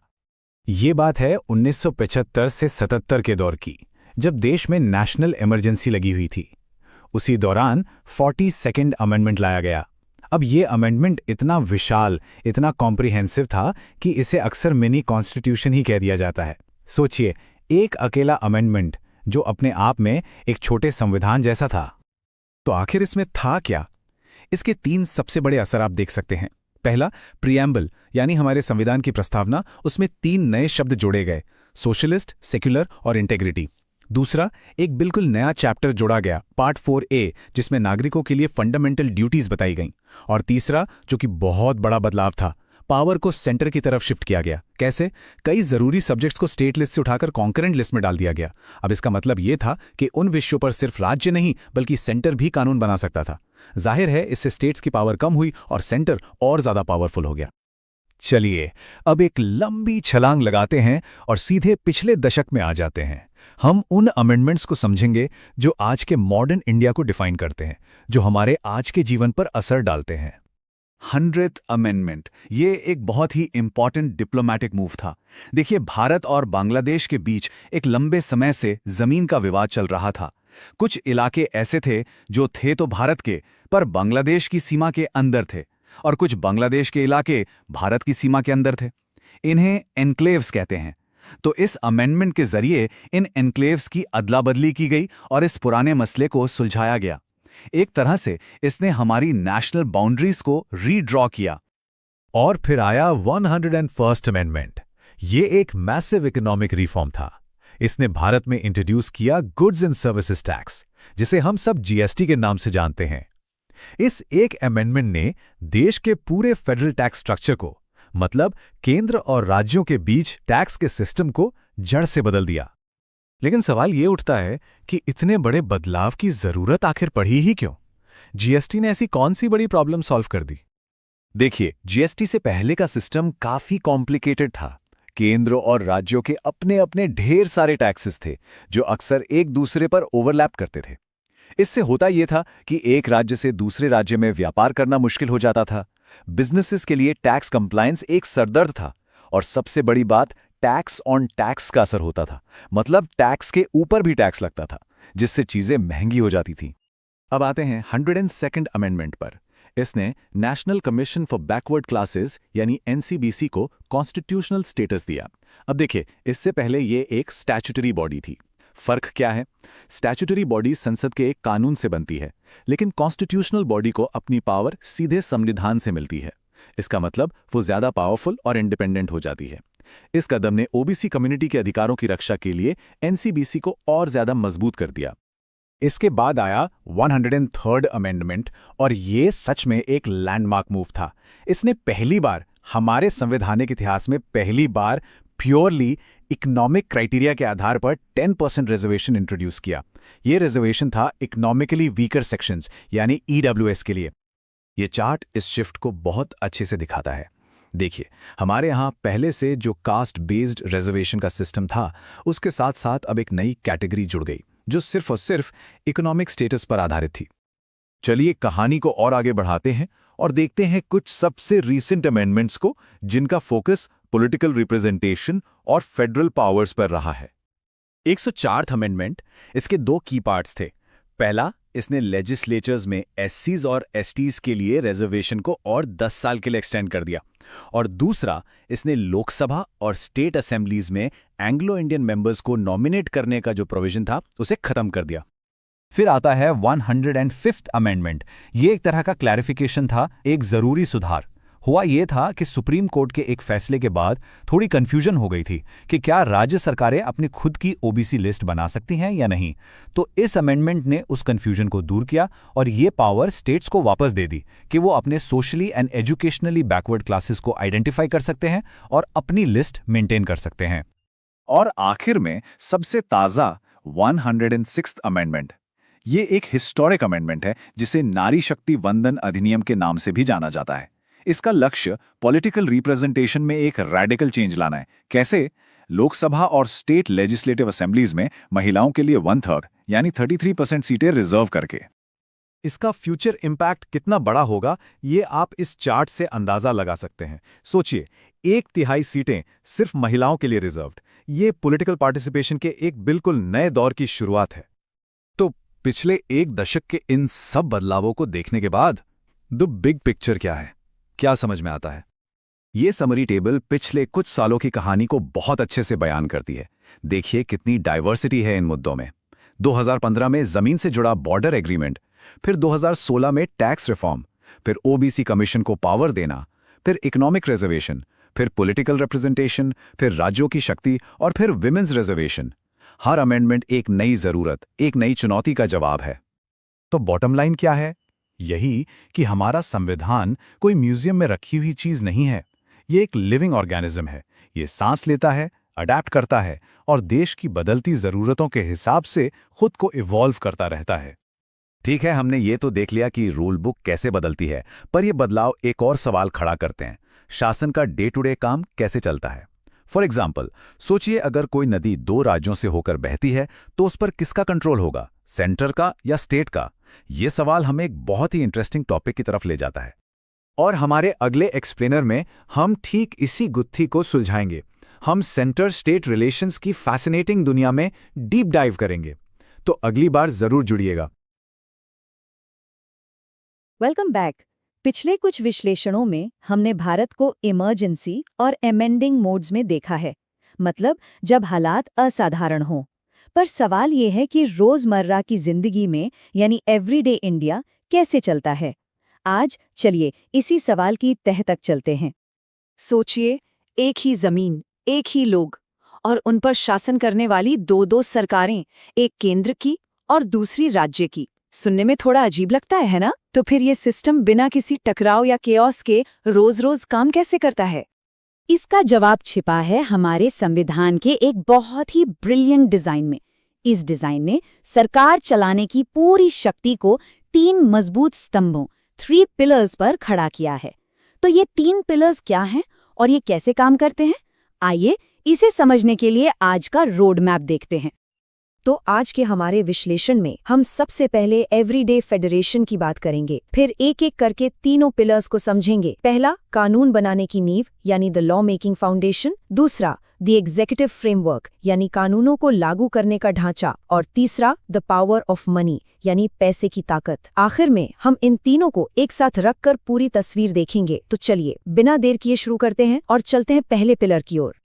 तो पहला पिलर, जो कि सबसे बुनियादी है, वो है लेजिस्लेटिव रिलेशंस। आसान भाषा में कहें तो कानून बनाने से जुड़े रिश्ते, मतलब कौन, कहां और किस विषय पर कानून बना सकता है। इसका पूरा फ्रेमवर्क हमारे संविधान के पार्ट 11 आर्टिकल 245 से लेकर 255 तक में दिया गया है। अब कानून बनाने की शक्ति को बांटने का सबसे पहला आधार है इलाका, यानी कौन सी सरकार का कानून कहां तक लागू होगा। इसी को कॉन्स्टिट्यूशनल लैंग्वेज में कहते हैं टेरिटोरियल एक्सटेंट। तो यहाँ पर बात बिल्कुल साफ है, पार्लियामेंट के बनाए कानून पूरे देश पर और देश के बाहर भारतीय नागरिकों पर भी लागू हो सकते हैं। लेकिन एक स्टेट लेजिस्लेचर का कानून सिर्फ उस राज्य की सीमाओं के अंदर ही लागू होगा। अच्छा, ये तो हो गई इलाके की बात, पर असली सवाल तो ये है कि पार्लियामेंट और स्टेट लेजिस्लेचर किन किन विषयों पर यानी सब्जेक्ट्स पर कानून बना सकते हैं। और इस बड़े सवाल का जवाब हमें मिलता है संविधान के 7th शेड्यूल में। आप इसे एक मास्टर ब्लूप्रिंट की तरह समझ सकते हैं, जिसने कानून बनाने के लिए सभी पॉसिबल सब्जेक्ट्स को 3 अलग-अलग लिस्ट्स में बहुत ही सफाई से बांट दिया है। तो ये 3 लिस्ट्स कौन सी हैं? पहली है यूनियन लिस्ट, जिस पर कानून बनाने का एक्सक्लूसिव पावर सिर्फ पार्लियामेंट के पास है, जैसे डिफेंस, बैंकिंग। दूसरी है स्टेट लिस्ट, इसके सब्जेक्ट्स पर कानून बनाने की एक्सक्लूसिव पावर राज्यों के पास है, जैसे पुलिस, एग्रीकल्चर। और तीसरी और सबसे इंटरेस्टिंग है कॉन्करेंट लिस्ट। इस पर पार्लियामेंट और स्टेट दोनों ही कानून बना सकते हैं, जैसे एजुकेशन या फॉरेस्ट्स। यहीं पर एक बहुत जरूरी सवाल खड़ा होता है। मान लीजिए एजुकेशन पर केंद्र ने भी एक कानून बनाया और राज्य ने भी, और दोनों कानूनों में कॉन्फ्लिक्ट हो गया, तो किसका कानून माना जाएगा? इस सिचुएशन के लिए संविधान का नियम बिल्कुल साफ है। सेंट्रल लॉ यानी केंद्र का कानून स्टेट लॉ पर हावी होगा, उसे ओवरराइड कर देगा। अब ये नियम हमें क्या बताता है? ये इशारा करता है एक मजबूत केंद्र की तरफ, और इसी कॉन्सेप्ट को कहा जाता है यूनिटरी बायस। मतलब हमारा फेडरल स्ट्रक्चर 50-50 वाला नहीं है, बल्कि इसका झुकाव थोड़ा केंद्र की तरफ है। और ये यूनिटरी बायस सिर्फ कॉन्करेंट लिस्ट तक ही सीमित नहीं है। देखिए आर्टिकल 249 क्या कहता है। ये कहता है कि अगर राज्यसभा एक रेजोल्यूशन पास कर दे कि नेशनल इंटरेस्ट यानी राष्ट्रीय हित में जरूरी है, तो पार्लियामेंट स्टेट लिस्ट के सब्जेक्ट पर भी कानून बना सकती है। सोचो ये केंद्र को कितनी ज्यादा पावर देता है। खैर, ये तो हुई कानून बनाने की बात, लेकिन कानून बनाना तो आधा ही काम है। असल चुनौती तो उन्हें लागू करने में है। और यहीं पर आता है हमारा दूसरा पिलर। तो हमारा दूसरा पिलर है एडमिनिस्ट्रेटिव रिलेशंस, मतलब प्रशासनिक संबंध। ये इस सवाल का जवाब देता है कि जो कानून बनाए गए हैं उन्हें जमीनी स्तर पर इम्प्लीमेंट या इन्फोर्स कैसे किया जाएगा। इन संबंधों की पूरी जानकारी हमें संविधान के आर्टिकल्स 256 से 263 में मिलती है। देखिए, इसका मूल सिद्धांत या कोर प्रिंसिपल बहुत सिंपल है। ये सुनिश्चित करना कि पार्लियामेंट के बनाए कानून पूरे देश में बिना किसी रुकावट के स्मूथली लागू हों, और इसे इंश्योर करने के लिए संविधान ने एक गोल्डन रूल बनाया है। ये गोल्डन रूल आर्टिकल 256 में है, जो कहता है कि हर राज्य की एग्जीक्यूटिव पावर का इस्तेमाल इस तरह से होना चाहिए कि वो पार्लियामेंट के कानूनों का पालन करे, और इसे पक्का करने के लिए सेंटर राज्यों को डायरेक्शंस यानी निर्देश भी दे सकता है। लेकिन क्या हो अगर कोई राज्य सरकार केंद्र के इन निर्देशों को मानने से ही इनकार कर दे? तब क्या होगा? यहीं पर सेंटर की असली ताकत सामने आती है। आर्टिकल 365 के मुताबिक अगर कोई राज्य केंद्र के निर्देशों का पालन करने में फेल हो जाता है, तो इसे कॉन्स्टिट्यूशनल मशीनरी का फेलियर माना जा सकता है, और इसका सीधा नतीजा हो सकता है प्रेसिडेंट्स रूल यानी राष्ट्रपति शासन। तो देखिए ये कितना सीरियस कॉन्सिक्वेंस है। अच्छा, अब कानून बन गए, उन्हें लागू करने का सिस्टम भी बन गया, लेकिन किसी भी सरकार को चलाने के लिए एक और बहुत जरूरी चीज चाहिए, फ्यूल यानी पैसा। और ये हमें लाता है हमारे तीसरे और सबसे क्रूशियल पिलर पर। हमारा तीसरा पिलर है फाइनेंशियल रिलेशंस यानी वित्तीय संबंध। कौन टैक्स लगाएगा, कौन वसूलेगा, और पैसा सेंटर और स्टेट्स के बीच बटेगा कैसे, ये सारे सवाल इसी पिलर के अंडर आते हैं। और सच कहूं तो सेंटर स्टेट रिलेशंस में सबसे ज्यादा बहस और तनाव इसी पिलर को लेकर होता है। इसके प्रोविजंस संविधान के पार्ट 12 आर्टिकल्स 268 से लेकर 293 तक में दिए गए हैं। अब किसी भी तरह के कंफ्यूजन या डबल टैक्सेशन से बचने के लिए संविधान ने बहुत ही साफ साफ ये तय कर दिया है कि कौन सी सरकार किस चीज पर टैक्स लगा सकती है। तो संविधान ने टैक्सिंग पावर्स को तो सेंट्रल और स्टेट्स में बांट दिया है, लेकिन अगर आप गौर से देखें तो ज्यादा रेवेन्यू देने वाले जो बड़े बड़े टैक्सेस हैं, जैसे इनकम टैक्स या कस्टम्स ड्यूटी, वो सब सेंटर के पास हैं, जबकि राज्यों के पास खर्च की जिम्मेदारियां ज्यादा हैं। इसी को कहते हैं वर्टिकल इम्बैलेंस, मतलब कमाई और खर्च के बीच एक असंतुलन। तो इस इम्बैलेंस को ठीक करने के लिए एक सिस्टम बनाया गया है।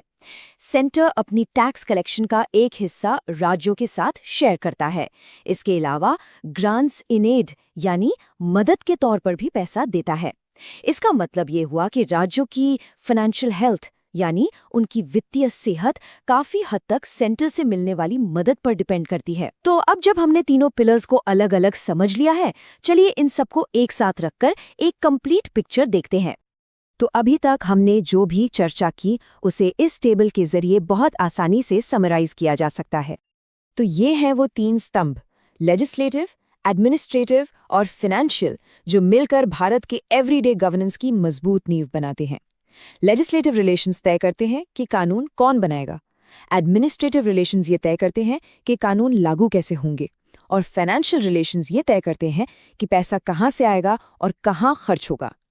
और हमने एक और कॉमन थीम देखी, तीनों ही पिलर्स में एक यूनिटरी बायस है जो सेंटर को ज्यादा पावर देता है। लेकिन यहाँ एक बहुत बड़ा सवाल खड़ा होता है।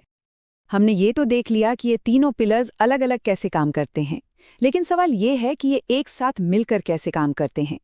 जब सेंटर और स्टेट्स के बीच किसी बात पर डिस्प्यूट हो जाता है तो उसे सॉल्व कैसे किया जाता है, मतलब इन अलग अलग पिलर्स को जोड़ने वाले पुल कौन से हैं। अगली कड़ी में हम इसी पर बात करेंगे और उन इंस्टीट्यूशनल मैकेनिज्म्स को समझेंगे जो सेंटर और स्टेट्स के बीच कोऑपरेशन और कोऑर्डिनेशन को मुमकिन बनाते हैं। नमस्कार। तो चलिए आज बात करते हैं भारतीय संघवाद यानी इंडियन फेडरलिज्म के उन इंस्टीट्यूशनल ब्रिजेस के बारे में, मतलब वो ऑफिशियल फोरम्स जो केंद्र और राज्यों के बीच सहयोग बढ़ाने के लिए बनाए गए हैं। आइए इन्हें जरा गहराई से समझते हैं। याद है, अपनी पिछली कड़ी में हमने ये देखा था कि संविधान केंद्र और राज्यों के बीच शक्तियों को कैसे बांटता है, मतलब वो यूनियन लिस्ट, स्टेट लिस्ट और कॉन्करेंट लिस्ट आखिर हैं क्या। लेकिन सोचिए, जब इस पावर डिवीजन की वजह से फ्रिक्शन यानी कि टकराव और मतभेद पैदा होते हैं, तब क्या होता है। यही वो कोर प्रॉब्लम है जिस पर आज हम बात करने वाले हैं। ठीक है, तो आज का हमारा सफर कुछ ऐसा रहेगा। सबसे पहले हम फेडरलिज्म की इस फ्रिक्शन प्रॉब्लम को समझेंगे, फिर हम नेशनल लेवल के मीटिंग रूम यानी इंटर स्टेट काउंसिल या ISC को देखेंगे। उसके बाद रीजनल फोरम्स यानी जोनल काउंसिल्स पर बात होगी। फिर हम इन दोनों ब्रिजेस की आमने सामने तुलना करेंगे और आखिर में एक बहुत बड़े सवाल के साथ आज की चर्चा खत्म करेंगे। तो देखिए, बात बड़ी सीधी है। जब शक्तियों का इतना साफ बंटवारा हो तब भी असहमति होना स्वाभाविक है। अब इसे सुलझाने के लिए हमारे पॉलिटिकल सिस्टम को कुछ मीटिंग रूम्स की जरूरत पड़ती है। ऐसी जगहें जहां केंद्र और राज्य या फिर राज्य आपस में बैठकर बात कर सकें और समाधान निकाल सकें। और इसी जरूरत को पूरा करने वाला सबसे पहला और सबसे महत्वपूर्ण इंस्टीट्यूशनल ब्रिज है इंटरस्टेट काउंसिल, जिसे हम शॉर्ट में ISC भी कहते हैं। तो इंटरस्टेट काउंसिल या ISC एक कॉन्स्टिट्यूशनल बॉडी है। अब इसका मतलब क्या है? इसका मतलब है कि इसकी स्थापना सीधे भारत के संविधान ने की है, किसी पार्लियामेंट के कानून ने नहीं। इसे संविधान के आर्टिकल 263 यानी अनुच्छेद 263 के तहत बनाया गया है और इसका मेन पर्पस पॉलिसी और एक्शन में बेहतर कोऑर्डिनेशन यानी तालमेल बिठाना है।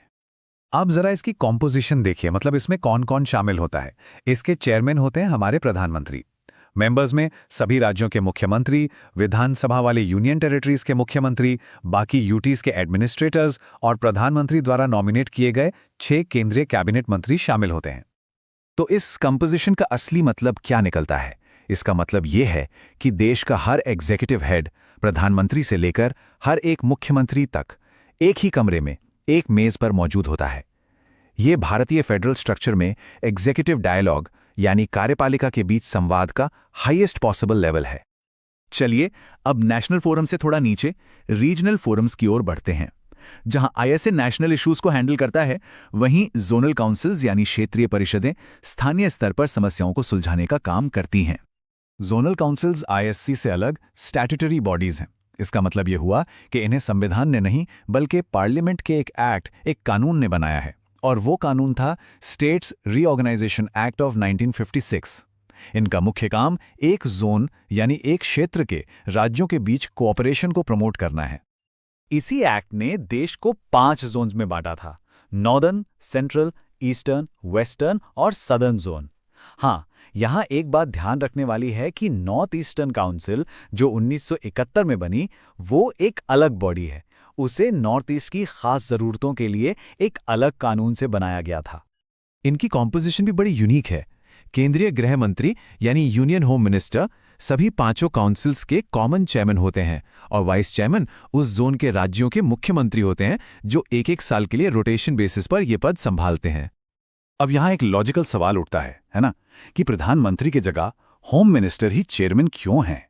देखिए, इसकी वजह यह है कि गृह मंत्रालय इंटरनल सिक्योरिटी यानी आंतरिक सुरक्षा और राज्यों की सीमाओं जैसे मामले देखता है। इसलिए रीजनल डिस्प्यूट्स के लिए उन्हें एक नेचुरल आर्बिटर यानी एक स्वाभाविक मध्यस्थ माना जाता है। तो अब जब हमने दोनों मीटिंग रूम्स को अलग अलग समझ लिया है, तो चलिए इन इंस्टीट्यूशनल ब्रिजेस का एक हेड टू हेड एनालिसिस करते हैं, एक सीधी तुलना। पूरी तुलना देखने से पहले सबसे बड़ा, सबसे फंडामेंटल फर्क समझ लीजिए। इंटरस्टेट काउंसिल एक कॉन्स्टिट्यूशनल बॉडी है जो अपनी शक्ति सीधे संविधान से लेती है। वहीं दूसरी तरफ जोनल काउंसिल स्टैट्यूटरी बॉडीज हैं जिन्हें शक्ति पार्लियामेंट के कानून से मिलती है। यही इन दोनों के बीच का सबसे बुनियादी अंतर है। और ये टेबल इस फर्क को और भी साफ कर देता है। पहला फीचर है ओरिजिन यानी उत्पत्ति। आईएससी आता है संविधान के आर्टिकल 263 से, जबकि जोनल काउंसिल्स 1956 के एक्ट से। दूसरा है स्कोप यानी दायरा। आईएससी का दायरा नेशनल है, मतलब सभी राज्य और यूटीज, जबकि जोनल काउंसिल्स का रीजनल, सिर्फ अपने अपने जोन तक। तीसरा है चेयरमैन। आईएससी के अध्यक्ष प्राइम मिनिस्टर हैं और जोनल काउंसिल्स के यूनियन होम मिनिस्टर। और चौथा है फंक्शन यानी काम। आईएससी का काम है ब्रॉड पॉलिसी कोऑर्डिनेशन, जबकि zonal councils regional disputes, planning और सिक्योरिटी जैसे मुद्दों पर फोकस करते हैं। तो ठीक है, अब हम अपनी चर्चा के आखिरी पड़ाव पर आ गए हैं और यहां हम एक बहुत बड़ा सवाल उठा रहे हैं। Is the system healthy? क्या ये पूरी व्यवस्था वाकई में स्वस्थ है? तो अब तक हमने ये समझ लिया कि शक्ति विभाजन के लिए नियम मौजूद हैं और अगर कोई विवाद हो तो चर्चा के लिए ये मीटिंग रूम्स भी बनाए गए हैं। लेकिन सबसे बड़ा सवाल ये है कि क्या केंद्र और राज्यों के बीच का ये रिश्ता, ये रिलेशनशिप असल में वैसा ही काम कर रहा है जैसा हमारे संविधान बनाने वालों ने सोचा था? इसी सवाल से जुड़े हैं कुछ और बड़े अनसुलझे सवाल जो दशकों से भारतीय राजनीति में गूंजते रहे हैं। जैसे कि क्या केंद्र बहुत ज्यादा शक्तिशाली हो गया है? क्या गवर्नर के ऑफिस को खत्म कर देना चाहिए? और इन पेचीदा मुद्दों पर एक्सपर्ट कमीशंस ने क्या सिफारिशें दी? तो अगली कड़ी में हम करेंगे इंडियन फेडरलिज्म का एक बड़ा हेल्थ चेकअप। हम सरकारिया कमीशन और पुंछी कमीशन जैसे बड़े आयोगों की सिफारिशों पर नजर डालेंगे जिन्होंने इन्हीं सवालों के जवाब खोजने की कोशिश की थी। जरूर जुड़िएगा। पिछली बार हमने बात की थी भारत के फेडरल स्ट्रक्चर की, उस पूरी मशीनरी की जो सेंटर और स्टेट्स को एक साथ चलाती है। लेकिन आप जानते हैं, मशीनरी में तो जंग लगी जाता है ना? और जहां सहयोग होना चाहिए वहां अक्सर टकराव होने लगता है। तो इस बार हम उन डॉक्टरों से मिलने वाले हैं जिन्हें इस बीमार पड़ते संघीय ढांचे का इलाज करने के लिए बुलाया गया था। और देखिए, हुआ भी बिल्कुल वैसा ही। 1960s का दशक खत्म होते होते ना, ये सिर्फ एक डर नहीं था, ये हकीकत बन चुका था। सेंटर और स्टेट्स के बीच जो भरोसे का धागा था वो इतना कमजोर हो गया कि हमारा पूरा फेडरल बैलेंस ही हिलने लगा। जो रिश्ते सहयोग पर टिके होने चाहिए थे, उनमें अब शक और टकराव की दीमक लग चुकी थी। तो सवाल ये है कि इस बीमारी की जड़ क्या थी? देखिए, एक्सपर्ट्स इसे एक नाम देते हैं, यूनिटरी बायस। अब इसका मतलब क्या है? बहुत सिंपल है। हमारे संविधान की बनावट ही कुछ ऐसी है कि ज्यादातर ताकत, ज्यादातर पावर सेंटर के पास है। कई बार तो राज्यों की मर्जी के बिना भी सेंटर उनके मामलों में दखल दे सकता है। और जब ये झुकाव, ये बायस हद से ज्यादा बढ़ जाता है, तब जरूरत पड़ती है एक्सपर्ट डॉक्टरों की, यानी हमारे कमीशंस की। तो चलिए सबसे पहले मिलते हैं हमारे पहले डॉक्टर से। एक ऐसा डॉक्टर जिसका नजरिया बाकियों से एकदम अलग था, एकदम बागी। हम बात कर रहे हैं राजमन्नार कमीशन की। अब इस कमीशन के बारे में सबसे मजेदार बात जानते हैं क्या है? वो है इसकी पैदाइश। देखिए, ज्यादातर ऐसे कमीशन सेंटर्स सरकार बनाती है, लेकिन राजमन्नार कमीशन को बनाया था तमिलनाडु की राज्य सरकार ने। और बस इसी एक बात ने सब कुछ बदल दिया। इसका पूरा नजरिया ही पलट गया। और उनका जो इलाज का पर्चा था ना, वो भी उतना ही रैडिकल था। पहली बात, उन्होंने कहा सेंटर की शक्तियां कम करो, बहुत हो गया, राज्यों को अपने फैसले खुद लेने दो। दूसरी ओर सबसे बड़ी बात, आर्टिकल 356 यानी प्रेसिडेंट्स रूल, इसे जड़ से उखाड़ फेंको। ये वो हथियार था जिसका इस्तेमाल अक्सर राज्य सरकारों को गिराने के लिए होता था। और तीसरा, IAS, IPS जैसी ऑल इंडिया सर्विसेज को खत्म कर दो और उनका कंट्रोल सीधे राज्यों को दे दो। जरा सोचिए, अगर ये बातें मान ली जाती तो भारत का फेडरल नक्शा ही बदल जाता। तो इस रेवोल्यूशनरी डायग्नोसिस का हुआ क्या? कुछ नहीं।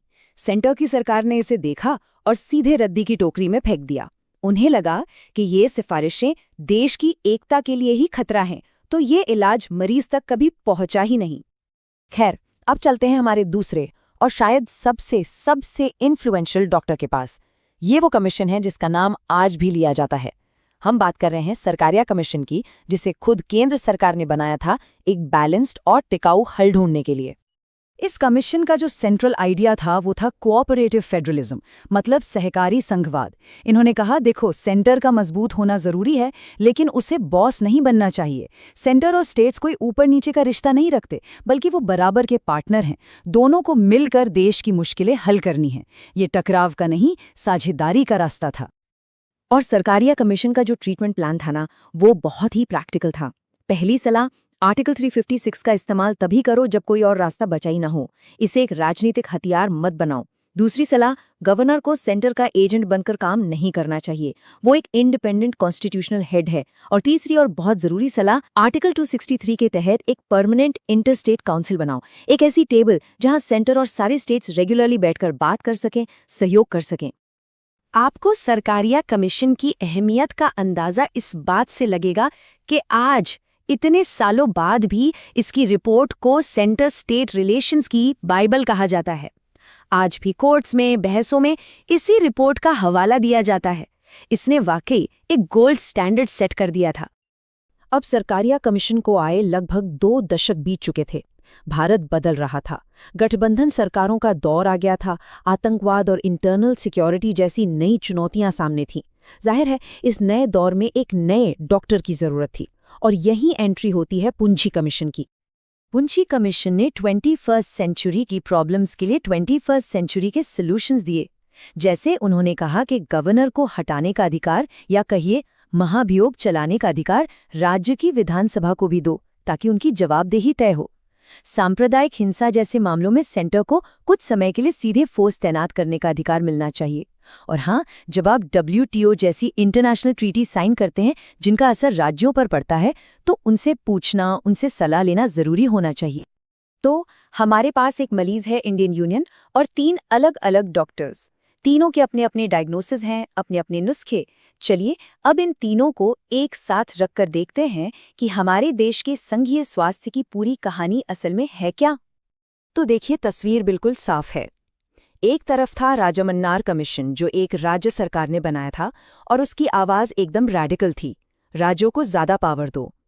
फिर आया सरकारिया कमीशन, जिसने एक बीच का रास्ता दिखाया, मजबूत सेंटर हो लेकिन कोऑपरेटिव फेडरलिज्म के साथ।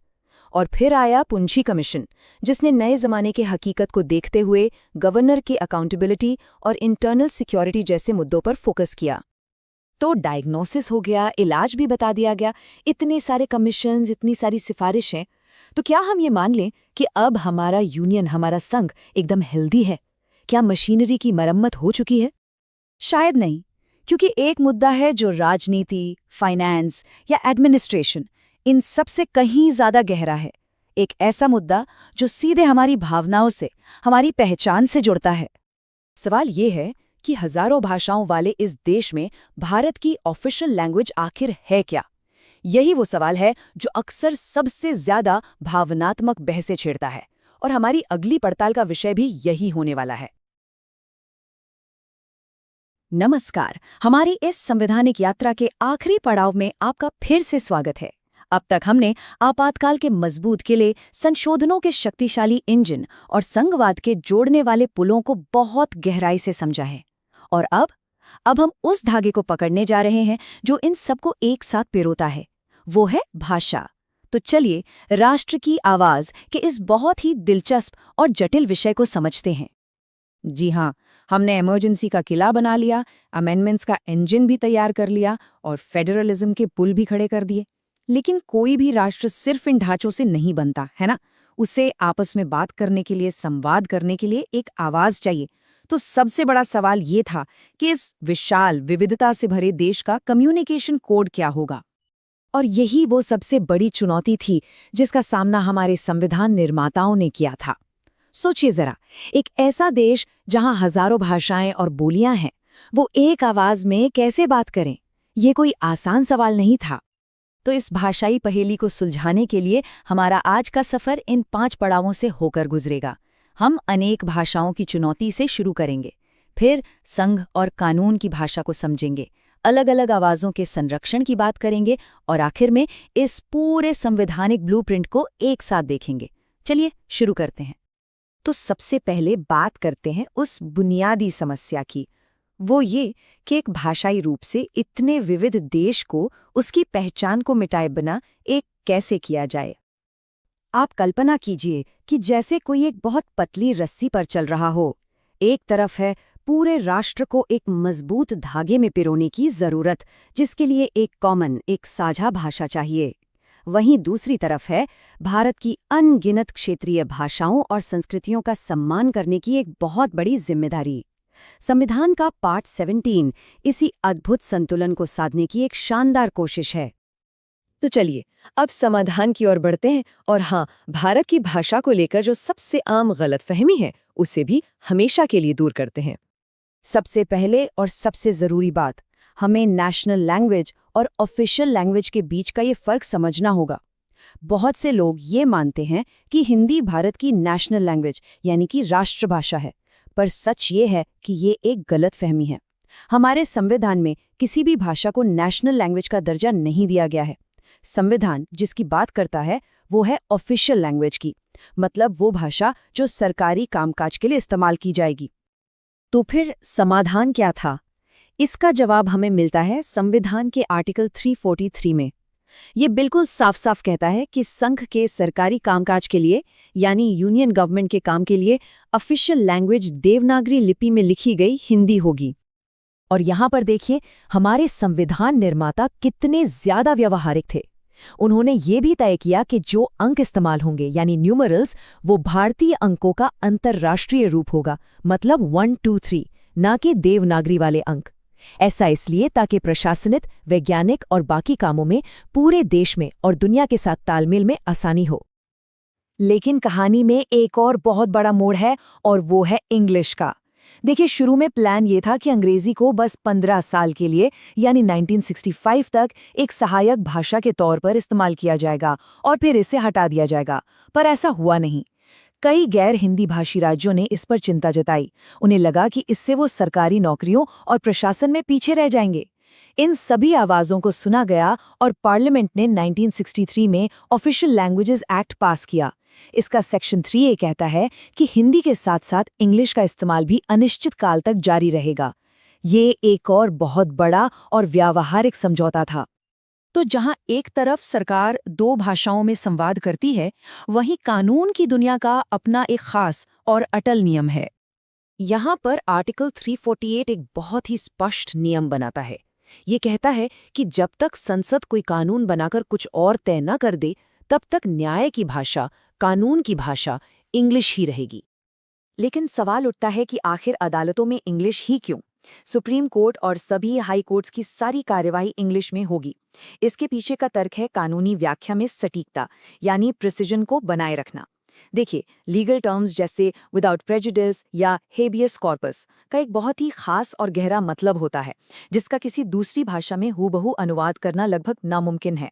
और क्योंकि ज्यादातर पुराने कानूनी फैसले और खुद हमारा संविधान भी इंग्लिश में ही ड्राफ्ट किया गया था, तो भाषा बदलने से न्याय व्यवस्था में बहुत बड़ा भ्रम पैदा हो सकता था।